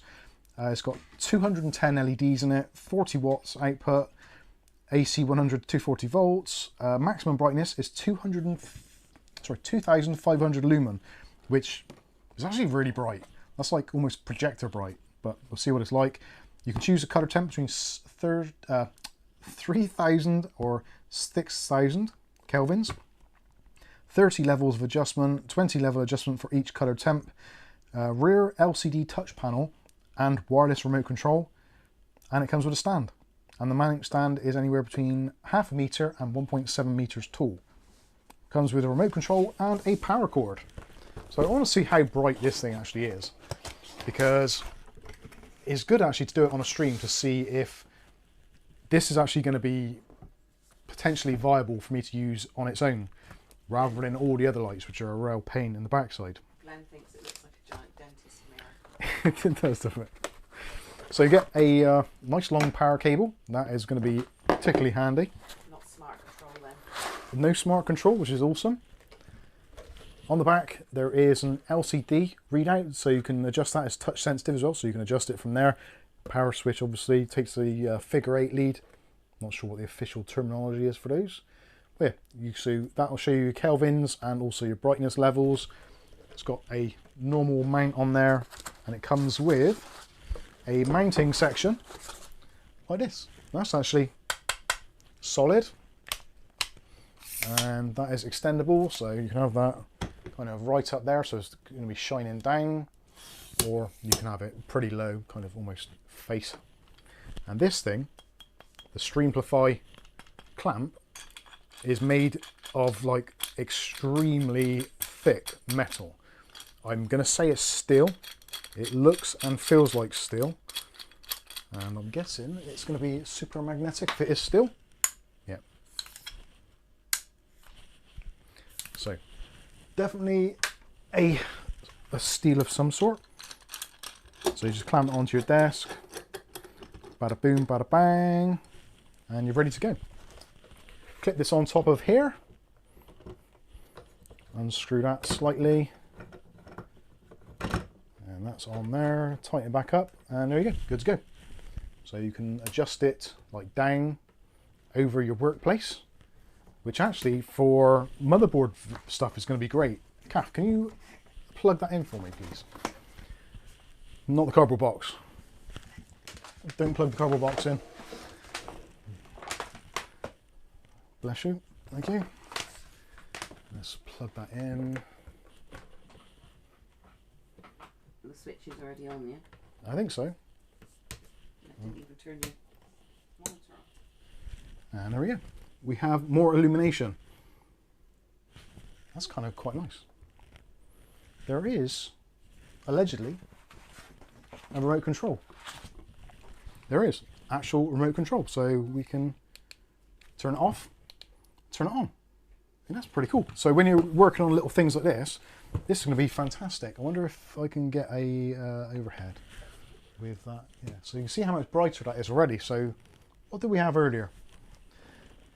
Let's have a look at something which would be, so for motherboard shots, you can see why it isn't a direct light, because it's not. It's going to give you that kind of weird, I don't know what they call it. Let's get that up out of the way. Yeah, that's better. Still a little bit reflective, but then boxes generally tend to be. Let's see what it's like with a motherboard.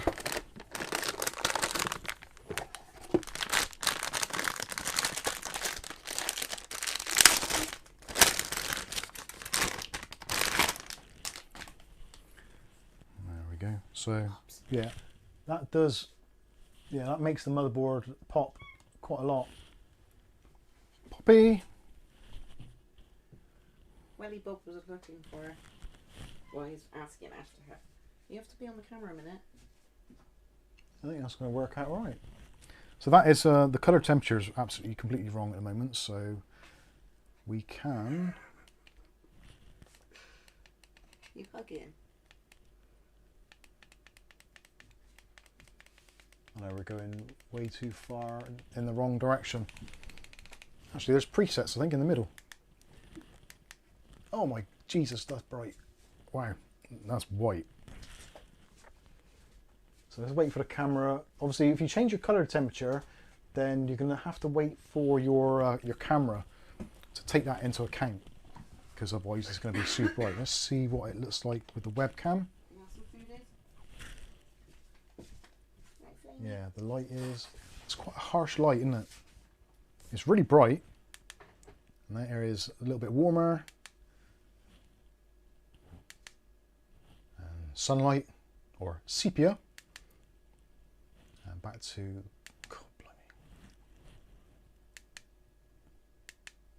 It's pretty cool they got this standard adjustments in there, so I guess that to me looks like about, that must be 6,000 Kelvin, because that's a very bluey white. What does it say on the back? Yep, 100%. So that is, actually can't say. Actually, I turn that round. David Underhill says, that light looks exactly what I need to help me when working on ultra small electronics. There we go. There is the readout there. Is the readout actually in focus? Might be. So I could bounce that off the ceiling. I think someone just suggested that just now.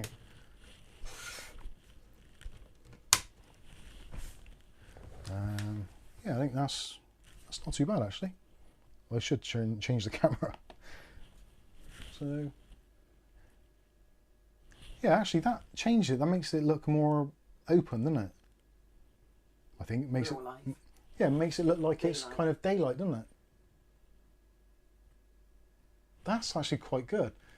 So I understand now why they say don't use it as direct light source, because it actually works much better diffused, or at least bounced off of something.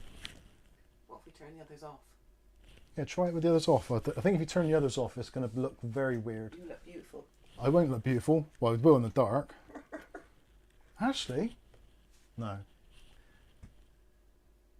It does make it feel more airy. And potentially it could work if I bounced it off another source. Let's see if I can bounce it off of something else. Sorry, you guys are along for the ride. This is basically what goes on behind the scenes here when I'm trying to work out what the hell my life means. No, because that's way too hot now, isn't it?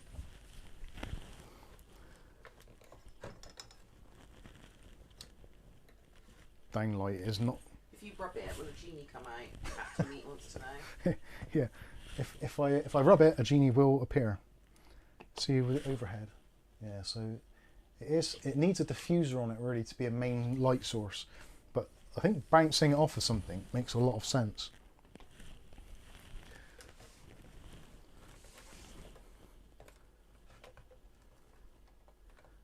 So let's do that. And swivel it around. I need to clean the ceiling now. It's never easy. Right, let's try that. And how does that look? So, Kath, can you put your light on now, please?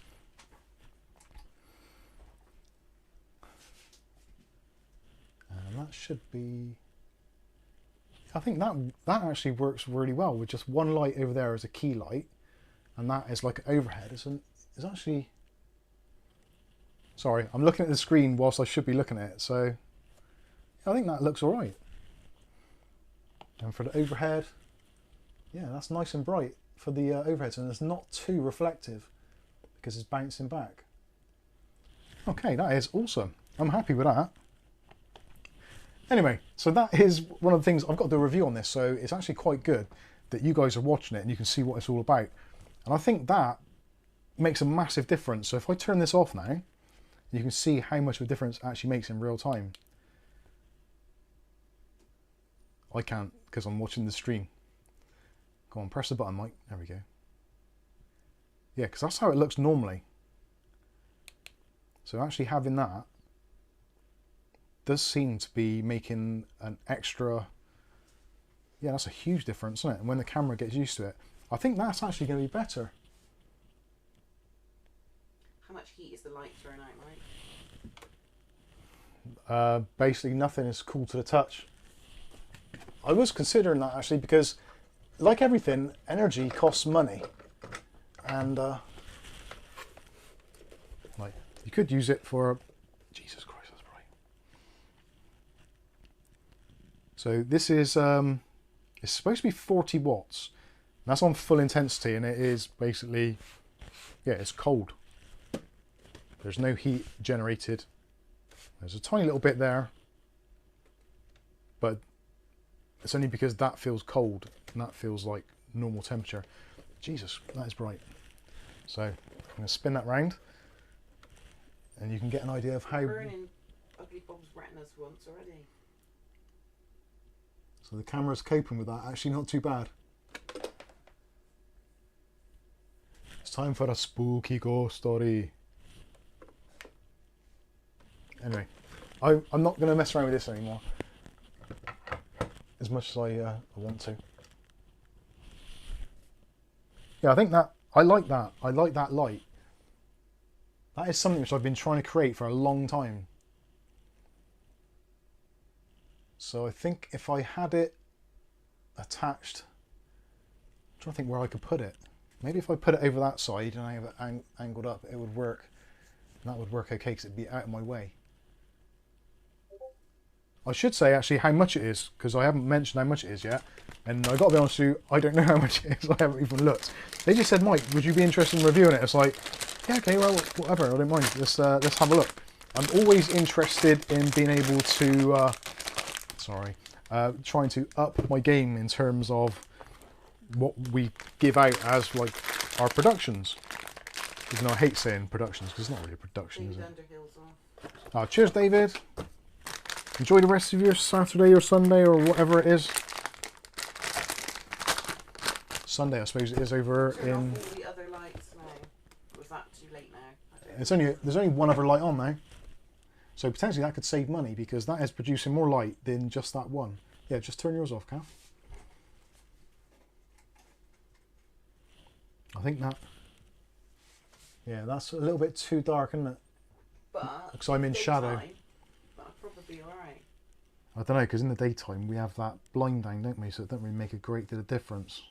We'll definitely try it though, because I actually like the light like that. Although I'm not sure what it does about the motion blur. Might have to look at the camera settings for that, but yeah, I think it's right. It says, yeah, you are a bit dark.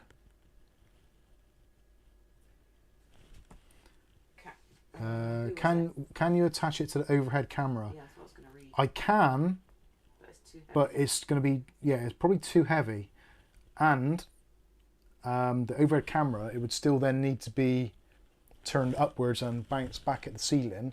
So then the light which is bounced back would have a big black kind of thing there. It would be like almost like an eclipse, because the light would be going up and then bouncing back. So if I put my hand here, it's actually really dark. Well, actually, it's not too bad.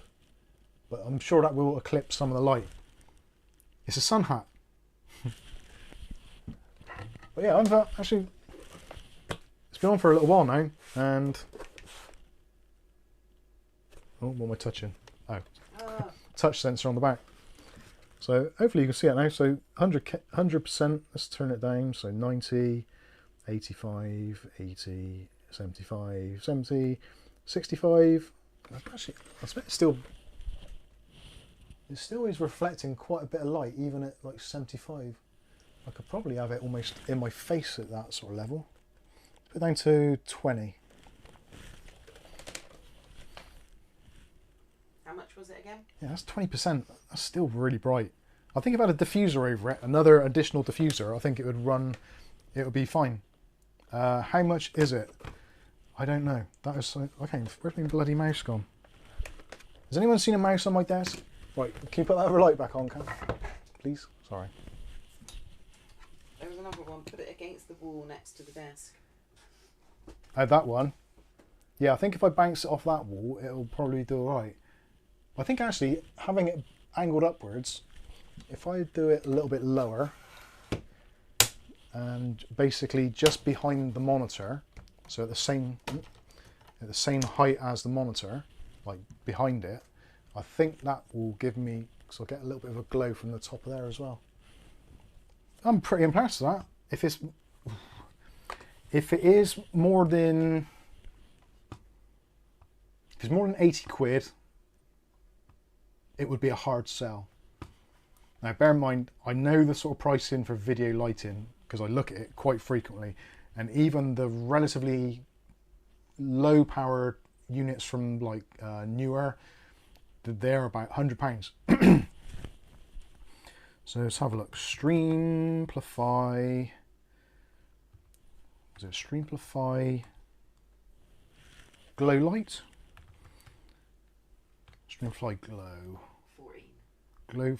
Glow light 14. That's the badger. Glow light 1.4. Surprised. Cheaper than I thought. So I know. That's the, sorry, I'm looking at the Streamplify Light 14, which is the ring light. That's about 60 quid. And the Glow Light 14, overclockers.co.uk, 79.99. Not bad. That's bang on what I thought it was going to be. And it's arguably worth it as well for a 14-inch version. To give out this much light, you would normally be paying, well, it's the thing which is really important with these lights is the color rendering index.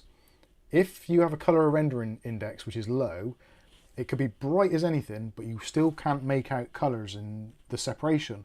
Now you saw when this was on how much lighter it made things, and that is generally because the color rendering index is like, it's showing you the colors and lighting it up.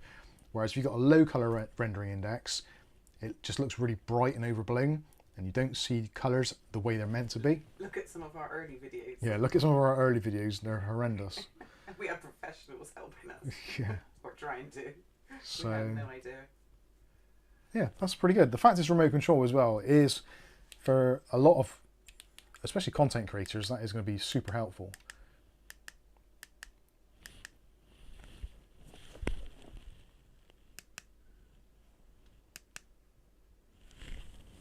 I kind of like that. I think that is going to work. Just getting the placement right is going to be important. But yeah, happy days. It does make a heck of a difference. Considering that the studio lights are like sort of pro, semi-pro level lighting with softboxes and stuff. Well, you've seen it from the... Actually, I can show you from there, can't I? From webcam.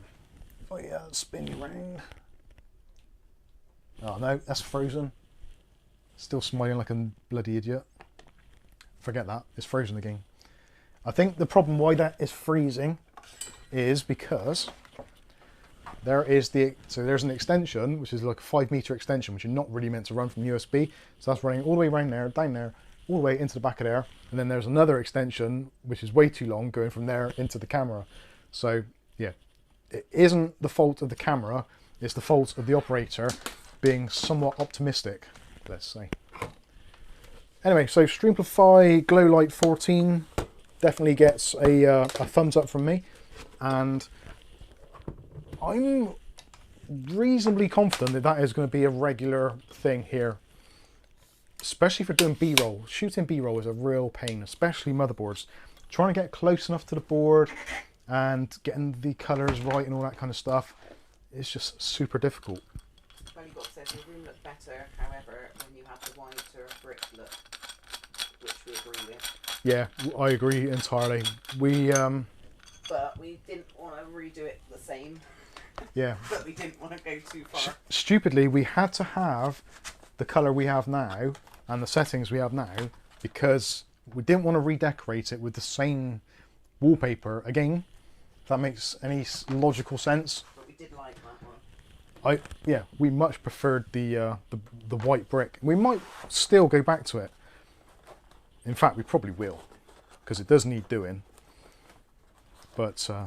We were considering doing another style of white brick, but it just looked quite washed out in it in the background. Yeah.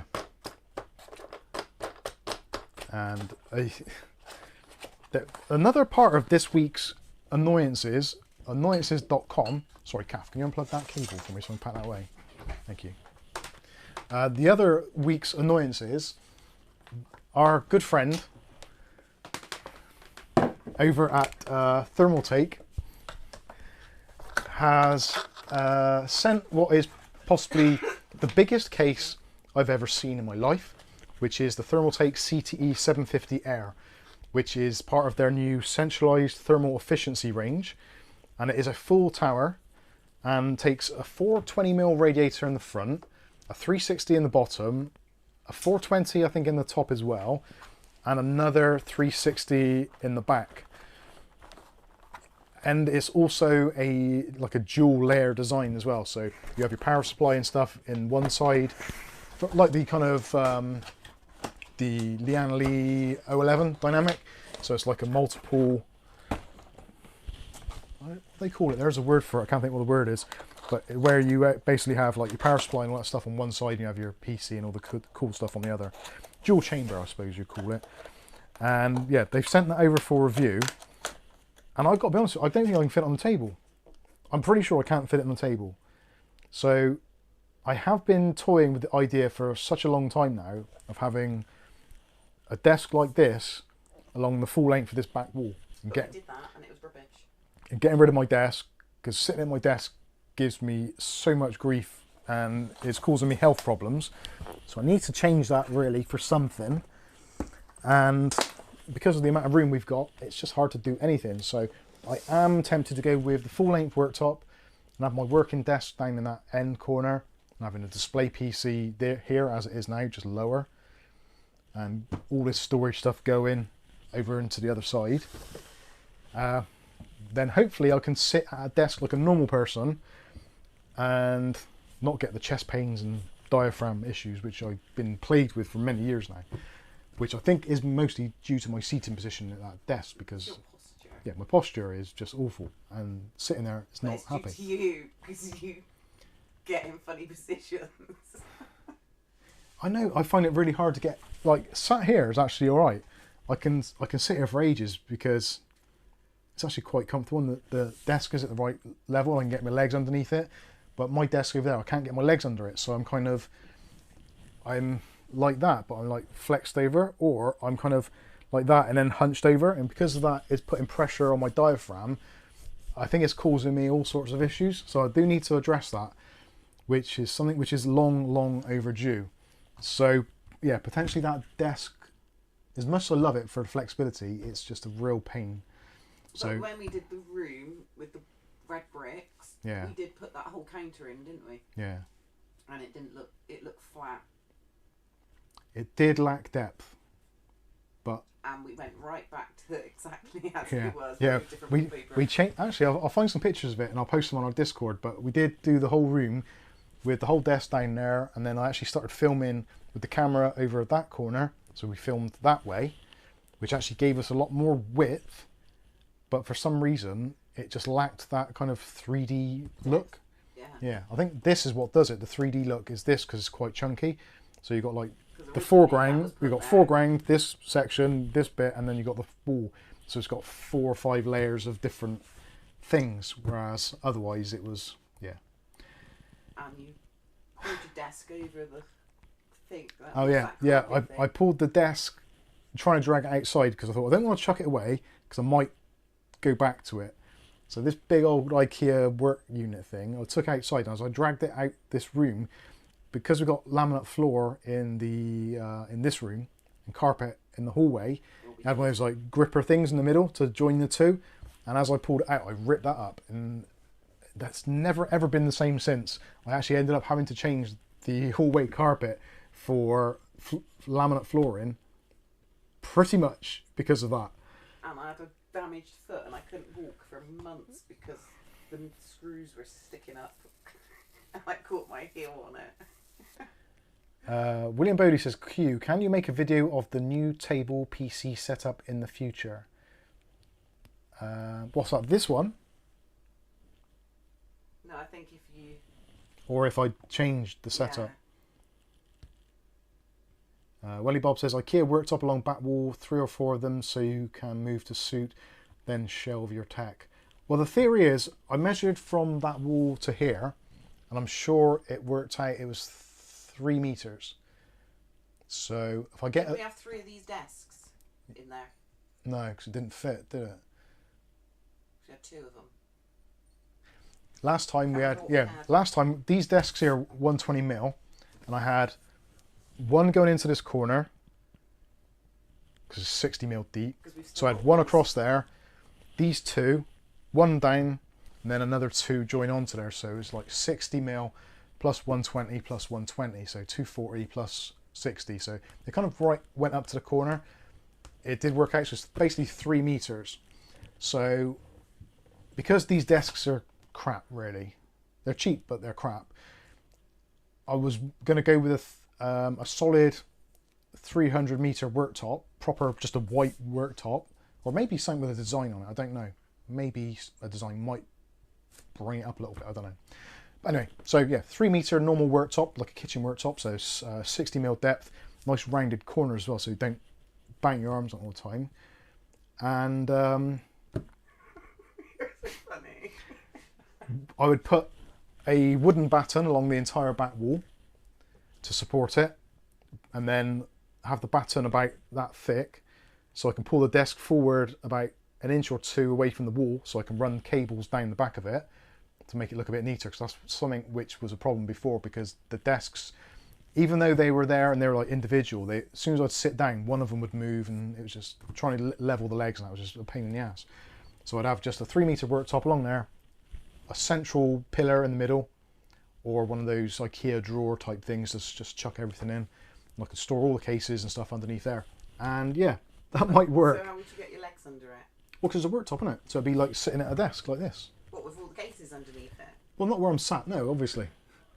But then I don't normally sit up here, so I could have like all cases along here, like I've got at the moment, up to here anyway. But then And you that would bit in the build- corner would be alright. And then an hour later, you put it all back to how it is now.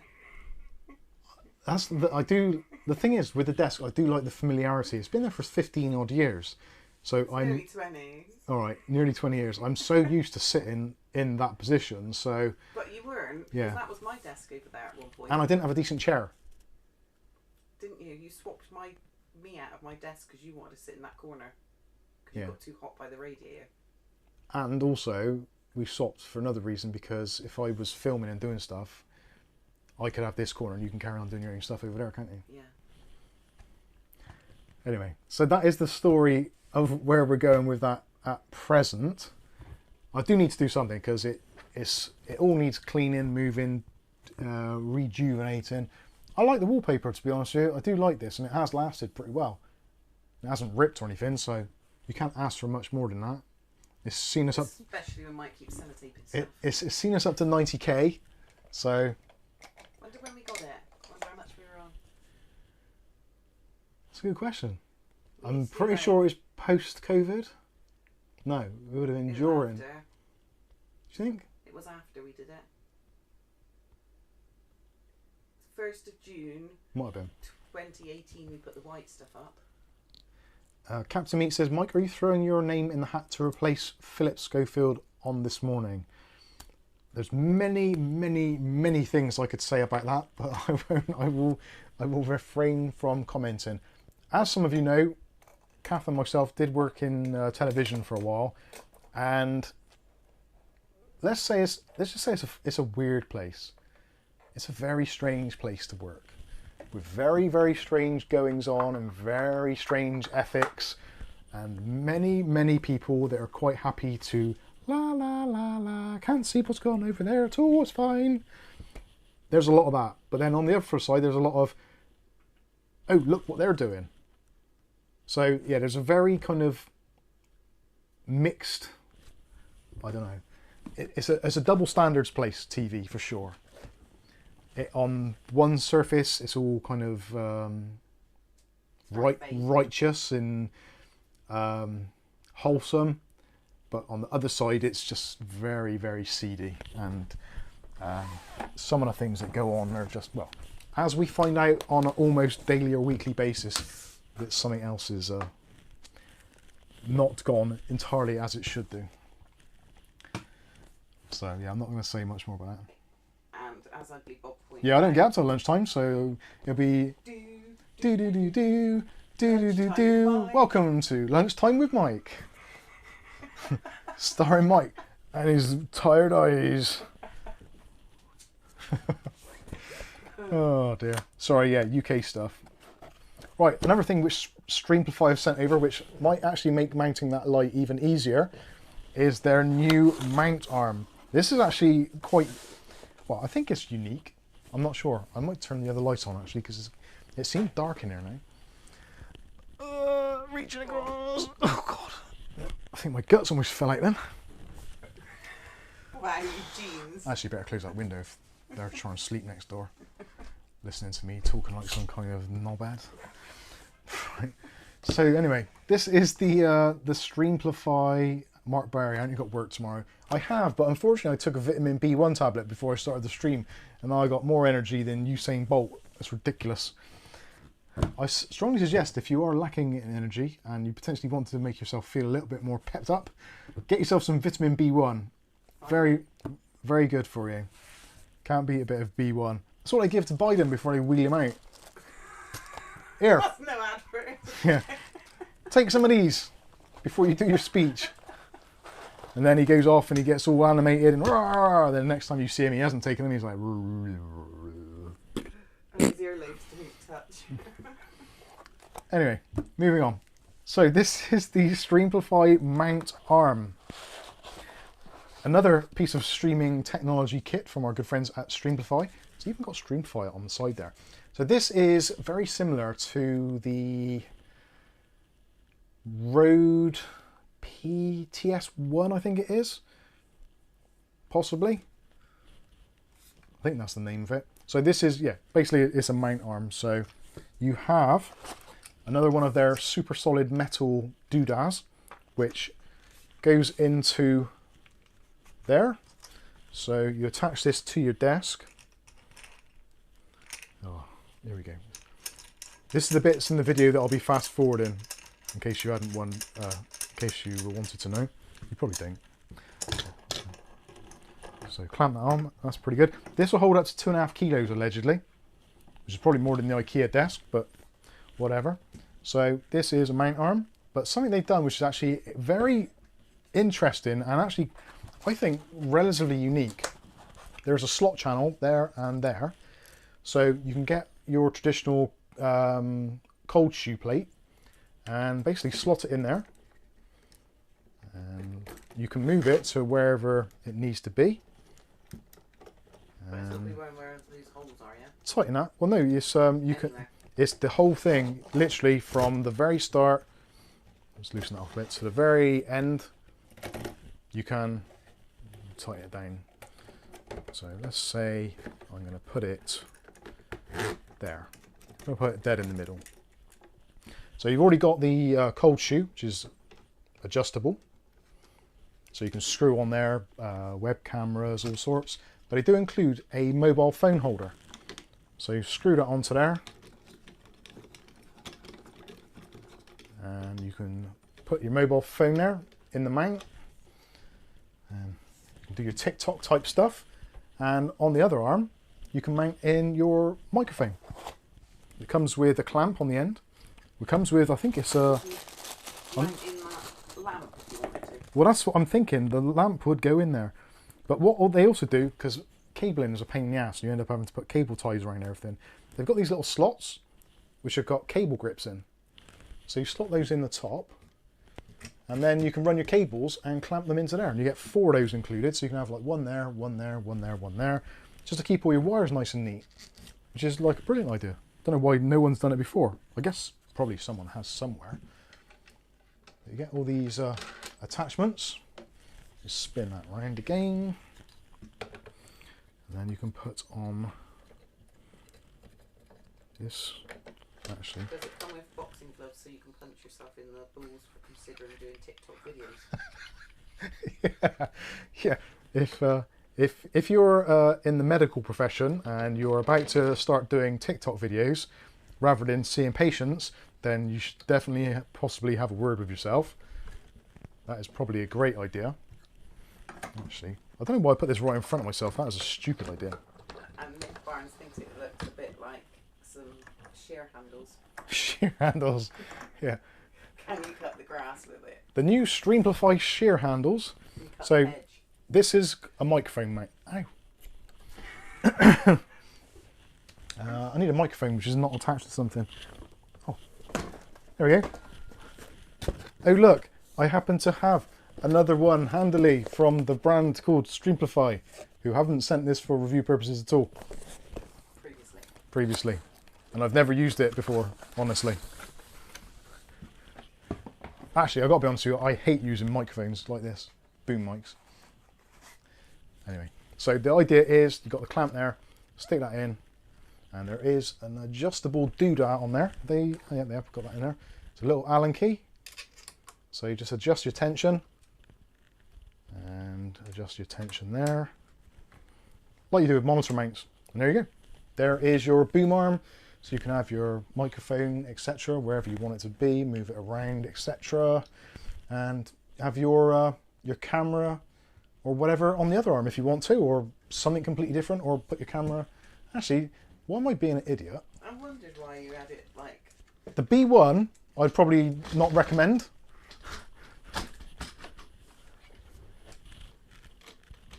There we go. Yeah. Sorry, I'm being an absolute, like, dipshit. I definitely should be in politics. There we go. Right, that's better. So there you go. So then you could have your home colonoscopy kit. You've got it covered. So let's turn that round. Where's my phone? There we go. Is this actually going to take a phone? I don't know. How does that undo? Oh, I got it around the wrong way. This is a good job I can try this out in the... Oh, actually, that's cool. It's got like a proper thread, rather than being like a stupid thread where it just stretches. You can actually tighten that up properly. Yeah, that's cool. Oh. It needs tightening up.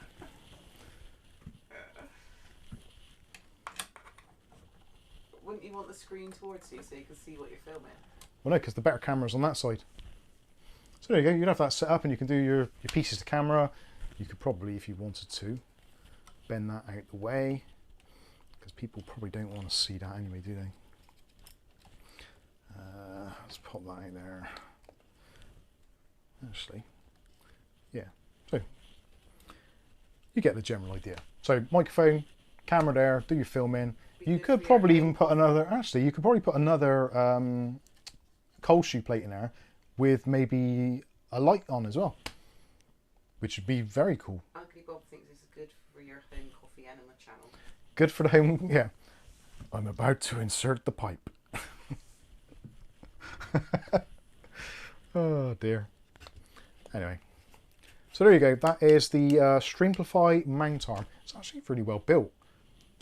Because if you've ever used a microphone with one of those traditional kind of spring type tensioner mounts, they are pretty awful. And as soon as you put any weight on them whatsoever, they go all over the place. But this is, once you've got it actually attached and tightened up sufficiently, and of course you can still always move it around because it's on the 360-degree doodah.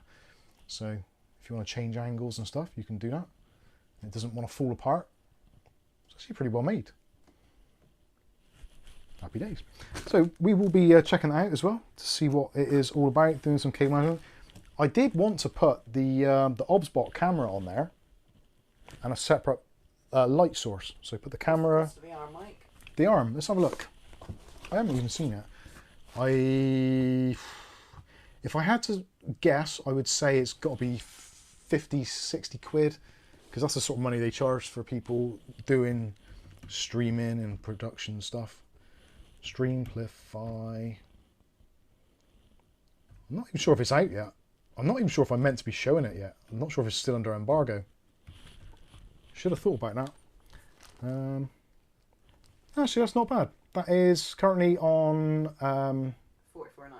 yeah, on overclockers.co.uk, $44.99. Cold shoe mount rail, 360-degree rotating swivel, 210-degree mounting range, 75 centimeters of extension, universal compatibility and support up to 2.5 kilos. If you want this if you want this on Tuesday the 30th of May, order within 1 day, 12 hours, sorry, 17 hours, 11 minutes and 49 seconds, and you get it from DPD next day, which are probably going to be more reliable than Parcel Force currently. So yeah, 45 notes for the quality of it, considering that is, I'm not sure if that's plastic or not. It must be metal. It sounds like metal when you're ramming that thing up and down it. No, I think it's aluminium. That's metal.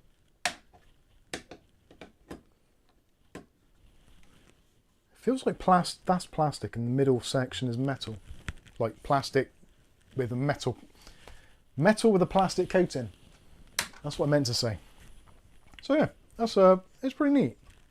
There's obviously a niche in the market for this sort of stuff, and it's probably not really my kind of thing, but I definitely see why they would make it and the sort of people that would potentially want to buy it, and the fact that you can adjust all the screws and fittings and what have you to put whatever you want on there to make it your own. It's pretty good. Oh, I don't want to come out.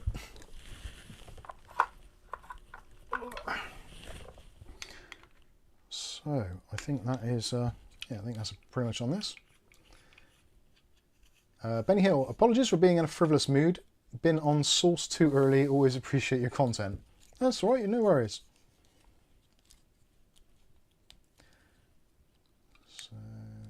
Captain Meat says, Mike, you looked like a late night DJ then. It's Late Night Love with Mike, or it's Jazz Time with DJ Mub. Now time for some jazz. So you just do that. That's smashing nicey or something. I don't know. Anyway, very cool. I should have showed the USB stuff, but I will wait for the review. There's also some blanking clip bits as well that go in the end to kind of just tidy it off. Yeah, I think for the money, you get a lot here. And if you need a boom arm or a mount arm, I'll keep on saying it's a boom arm, but it's not really a boom arm, it's more of a mount arm. There is a kind of a significant difference there. And no doubt... Do you know we'll need an arm, but for my monitor? Yeah, it's not far off a monitor arm, is it really? It's the same principle, I guess.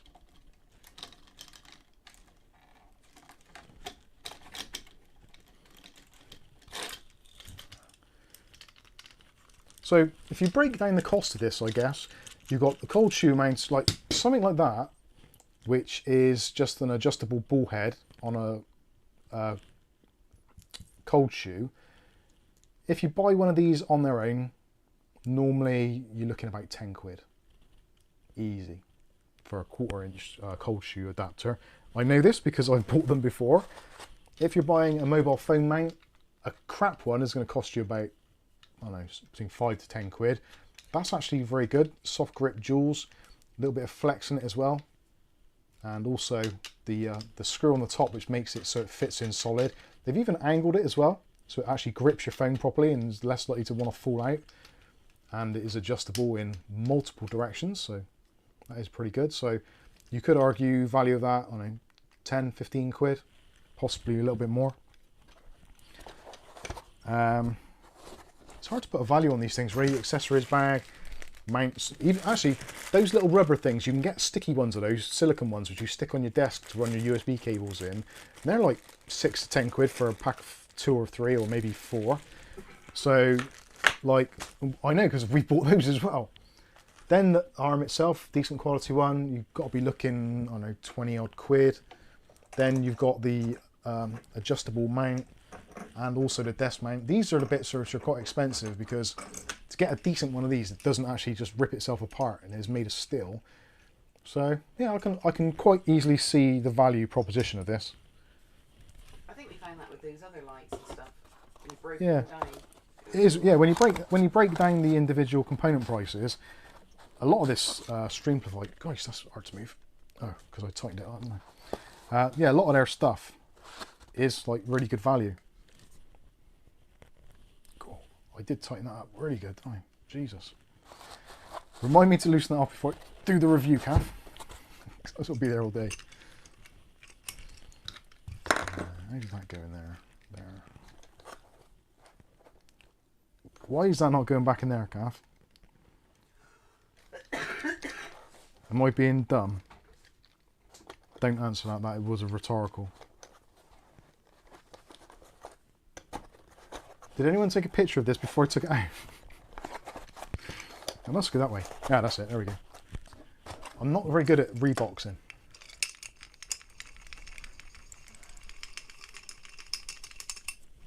Awesome. Right, go back in there.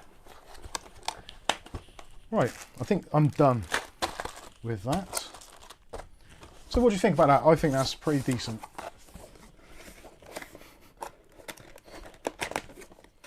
Mike unboxed, he no Reeboks. No. I don't wear Reebok either. With stripe. Right, Reeboks with the stripes. Boots with the fur. I can't remember the rest of the words, so I'm going to stop right there. Oh man.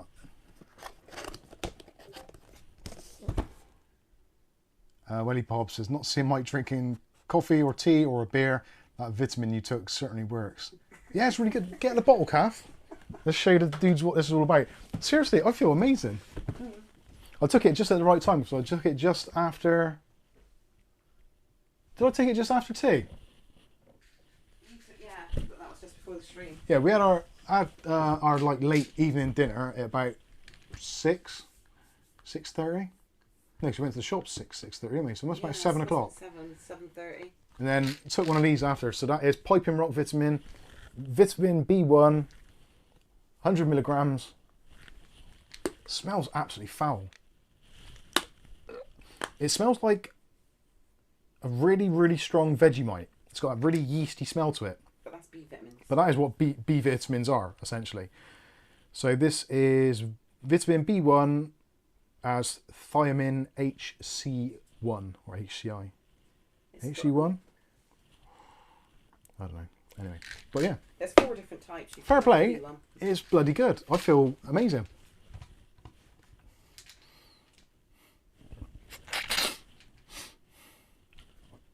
No, I haven't taken any of that. UglyBob, not see. Oh, I read that.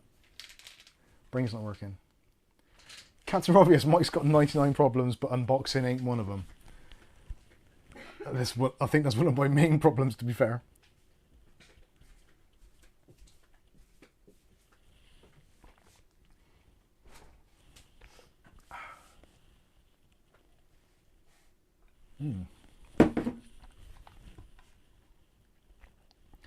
It's pretty good. So, where are we at? Okay. So I'm just looking at the time. So time is running on, so we better think about wrapping things up. I'm not sure if there's anything else that I've got which has been sent, which I should be thankful for, which I should mention. If there... Oh, bollocks. I mean, oops. Where the heck have I put that? Bob's probably passed out by now anyway, so it doesn't matter. But Bob's not. He smells yeasty. he smells yeasty. Like Mary Berry. Me so yeasty. Oh dear. Oh god, who put this chair here for me? UglyBob as well, being the ugliest of Bobs. I don't know what it was. I think he must have just got really, really wrecked and just went crazy. There. He says it smells No, yeasty. went past tense. Also sent over the iFixIT kit, the Mako, or Mako? I call this Mako. I'm going to go Mako. This is a precision bit set. The most valuable bits to open your devices. Thank you very much, Bob, for sending over the iFixIT kit. It's one of those things, I use so many screwdrivers and kits and stuff like that. I've never actually had an iFixIT kit, so it is a very cool and very nice thing for Bob to do. Welcome to the repair revolution. iFixit.com. More and no. Yeah, we've all seen the J's 2 cents. But yeah, this is, I've never seen one in real life. It's actually pretty cool. Magnetic. I've actually got the kind of the carbon copy of this that I think Bob also sent, which was like the Chinese rip-off version, which actually bizarrely, I think the case actually fits better on the knockoff in terms of the magnet. Oh, actually, that looks like that's coming out of there. Ah, that's what it is. Right, there's a foam piece in there. That's better. No, it's not quite exact.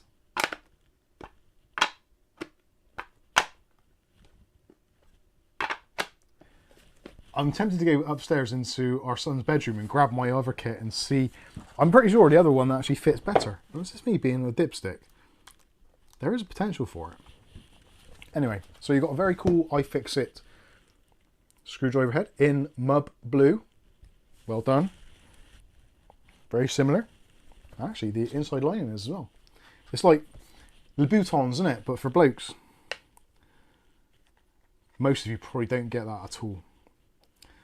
But some of you might. Which is probably even more worrying.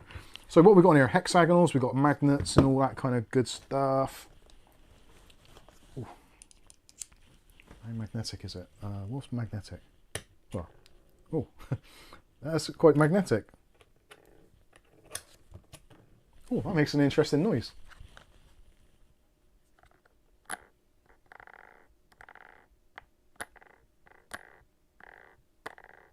That sounds like some vitamin B1 wood there if I ever heard it.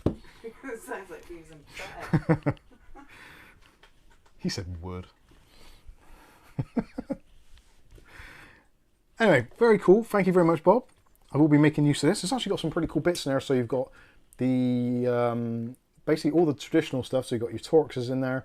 You have got your fine Torx as well, down to I think T1. It looks like some really small ones there. You've got some security bit screws as well, hex ones for Allen key bolts. You've also got the opposite as well, so socketed hex. So you've got the, I think you've got a 5mm there. Yep, 5mm. So that's going to be for your motherboard standoffs. That's really handy. And actually having the extension as well to get the motherboard standoffs is pretty cool. Yeah, flathead, crosshead, tri-wing as well by the looks of it. Maybe you should have looked at that when you had your lamp out to see what you're looking I should have had, yeah. If only I had a massive bloody lamp, that would be really handy. But anyway, I will be making use of this. There was one thing which I noticed that isn't on here, or at least I couldn't find at the time. But I've just realised actually it was me being an absolute dork. When I was doing the work on the... Actually, I can do it now. While I was doing work on the Streacom case, pretty much all of the fixings are either Torx T8 or Torx T10. But then I looked closer and they're not. They're actually hex. And I was thinking, well, there's not a T10 in here. But there might be a hex 10. So, no, that's too big. Too big. That one is just right. So I was thinking, I got the kit and I was thinking, bloody hell, there's not a T10 in there. But you don't need one because there is the hexes. So yeah, that works perfectly. And I should have respected my judgment at the first time and thought, Mike, you're an idiot. Look again. You're stressed out. You've got no internet. It sucks. But there we go. Move on. Ah! My name. Can't say the name. Tony? No, below. Lead drum and. I like that. Tony, 90k subs and none of them can understand a word you say. It's true. It's very true. Marnaine Sadala. LED DRAM and LED VGA and boot LED on the same time. B450M mortar max. What is the problem? I flashed the BIOS, nothing happened. If you've got the LED DRAM light and the VGA light and the boot light on at the same time, that board's wrecked. Because they're supposed to go one at a time. So it's like a checksum thing. So it checks the CPU, LED comes on. If it passes the checks, it goes on to the DRAM. Light comes on. If it goes off, it goes on to VGA. If the VGA checks out, that turns off and it goes on to boot. And if there's a boot drive or a boot record, it will then carry on booting Windows and turn that light off. On the B450 range, if all of the lights are coming on, or most of them are coming on, there's an electrical short circuit there somewhere. Whether it's caused by the CPU, whether it's GPU, power supply, mounted in the motherboard incorrectly, maybe one of the pillars sticking through, I don't know. I would take the board out of the case if you've got it in a case and try it on an open test bench. Probably going to be a short circuit. Discord. Yeah. If you're not too sure, I would say yeah, go to our Discord and we might be able to help you out there. But realistically, yeah, just just take it apart, start again, look for any short circuits. Most of them are going to be standoff related. I would almost guarantee. People always put the wrong standoffs in for micro ATX. The CPU is begin hot. I think that must be the word. The CPU is being hot, so I don't know. Being. Yeah, if the CPU is being hot, then it could be a short circuit. Could be the motherboard's faulty and it's just putting too much voltage into the CPU straight away. It shouldn't get hot. If it's got, well, if it hasn't got a CPU cooler on it, it will be warm to the touch. And you really shouldn't do that for any extended period, especially if the board's got a fault, because it won't have any of its fail-safes. So you might just cook the processor. So do yourself a favor, turn it all off, disconnect everything, take it out of the case, and try it on a standalone test bench and see how you get on then. I would almost 100% say it's going to be a short circuit somewhere.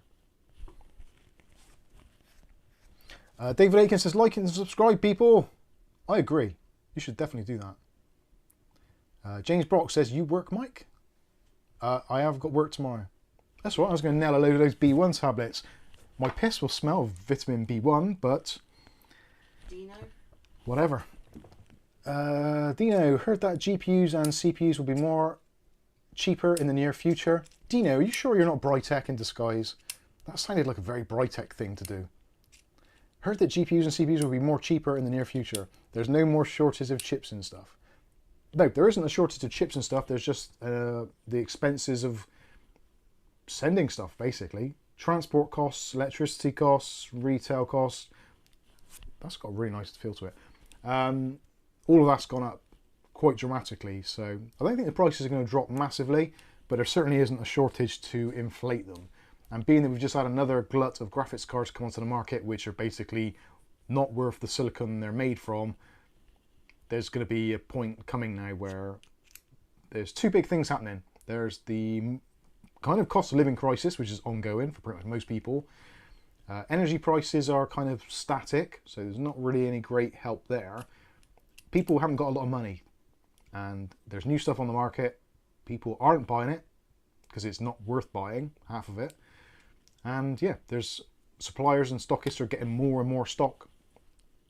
But this cheaper stuff is at the moment going to be the kind of the stuff they want to clear. DDR4 RAM, older SSDs, that sort of stuff. There's a lot of RAM on the market at the moment, so they want to get rid of that. But the things that we want to see cheap, motherboards, graphics cards, cases, not quite so much. A few bargains here and there, but on the whole, CPU, motherboard and case prices are, and GPUs are pretty much screwed at the moment. Fatty McFattass. That's such a cool name. That is a good name, actually. What's the white case behind you, please? That is the Thermaltake Series 500 in white. ARGB version. The fans are the Thermaltake Swafan 12, Swafan EX 12s. They're very cool, swappable fan blades, so you can reverse them if you want to. Although I haven't had to, which was unfortunate. Would have been nice to have had to have changed them around, but I didn't have to. James Brock asked, is Big Up around and James Miscellaneous? Not seen James Miscellaneous, and Aletta, we have heard from her. She's been very, very busy with her writing. She commented on a video yesterday, I think it was, or the day before, and I said, oh, are you okay? Because we haven't heard from you. And yep, she's absolutely fine, just been up to her eyes in lesbian virgins, I think, and vampires, so. And words. That's boring. She's building a new PC. Yeah, I think she was in the middle of building her new PC. I don't know whether she's finished that or she's waiting on parts still. But because I think she's been dedicating a bit of time to that, her writing's got a little bit behind, so she's kind of had to kind of tail off of other things and concentrate on her writing. Because that pays the bills ultimately, so understandable. Love anyway. the image, Mike. Thank you. What's that? Love the image of the letter up to her eyes in. No worries. There we go. Anyway, I think that is going to wrap things up because time is getting on and I have got to go to work tomorrow, which sucks. But Captain Robius, there's a marketing video for iFixit, just so might fix that itch on his ear. I had an itchy ear and the iFixit kit fixed it. So he used to plug his ears. Fix all your ear problems with iFixit. Every Warning, day. does not fix ears. You used to pluck the hairs out of your ears, didn't you? I did. And I did. Thick pile carpet on the passenger side of my car. They should put some little Tweezers. tweezers in there so you can do ear clip-ins. Because these are designed for blokes, aren't they, realistically? That is their target audience, like geeky blokes who like taking shit apart. So, show me a geeky bloke that doesn't have hairy nostrils or hairy ears. I think we're going to see if that is a thing. Speak to iFixit and see if they can upgrade their kit for a male grooming kit. They should do that. They genuinely should. David Aikens off. Thank you for watching. Bless you. Right, yes, we should all go to sleep. I should get some rest because I'm going to hate getting up tomorrow morning. At least it's nice weather. Anyway, thank you all so much for tuning in on this 90k anniversary type milestone video thing. 40 million views we've had on videos. 40 million. That's nuts. Still blows my mind every time I think about it. It's quite surreal. It really is. Very, very surreal. And we are very thankful to you all. And thank you all for the super chats, your kindness, your donations, and UglyBob for obviously falling asleep on his keyboard and ordering us stuff all the time.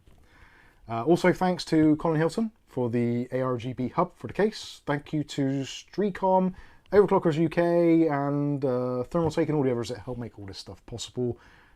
I think that's going to wrap things up. I've been Mike. This is Mike's Unboxing Reviews and How To, and hopefully we'll catch you in the very next video. Thanks for watching. Now I have to find the button again. I hate doing this. Why can't it just... I need to program some AI bot to just kill the stream. Hey, Kath, you could do this. Kill the damn stream. Oh dear. Where's the buttons gone? Sorry, couldn't help myself. Night everyone. See you in the next one. Oh, enjoy the bank holiday weekend if you're in the UK. And I think, is it Memorial Weekend as well for the Americans? So if you're doing anything nice, let us know about it. Anyway, which are on now. Speak to you all later.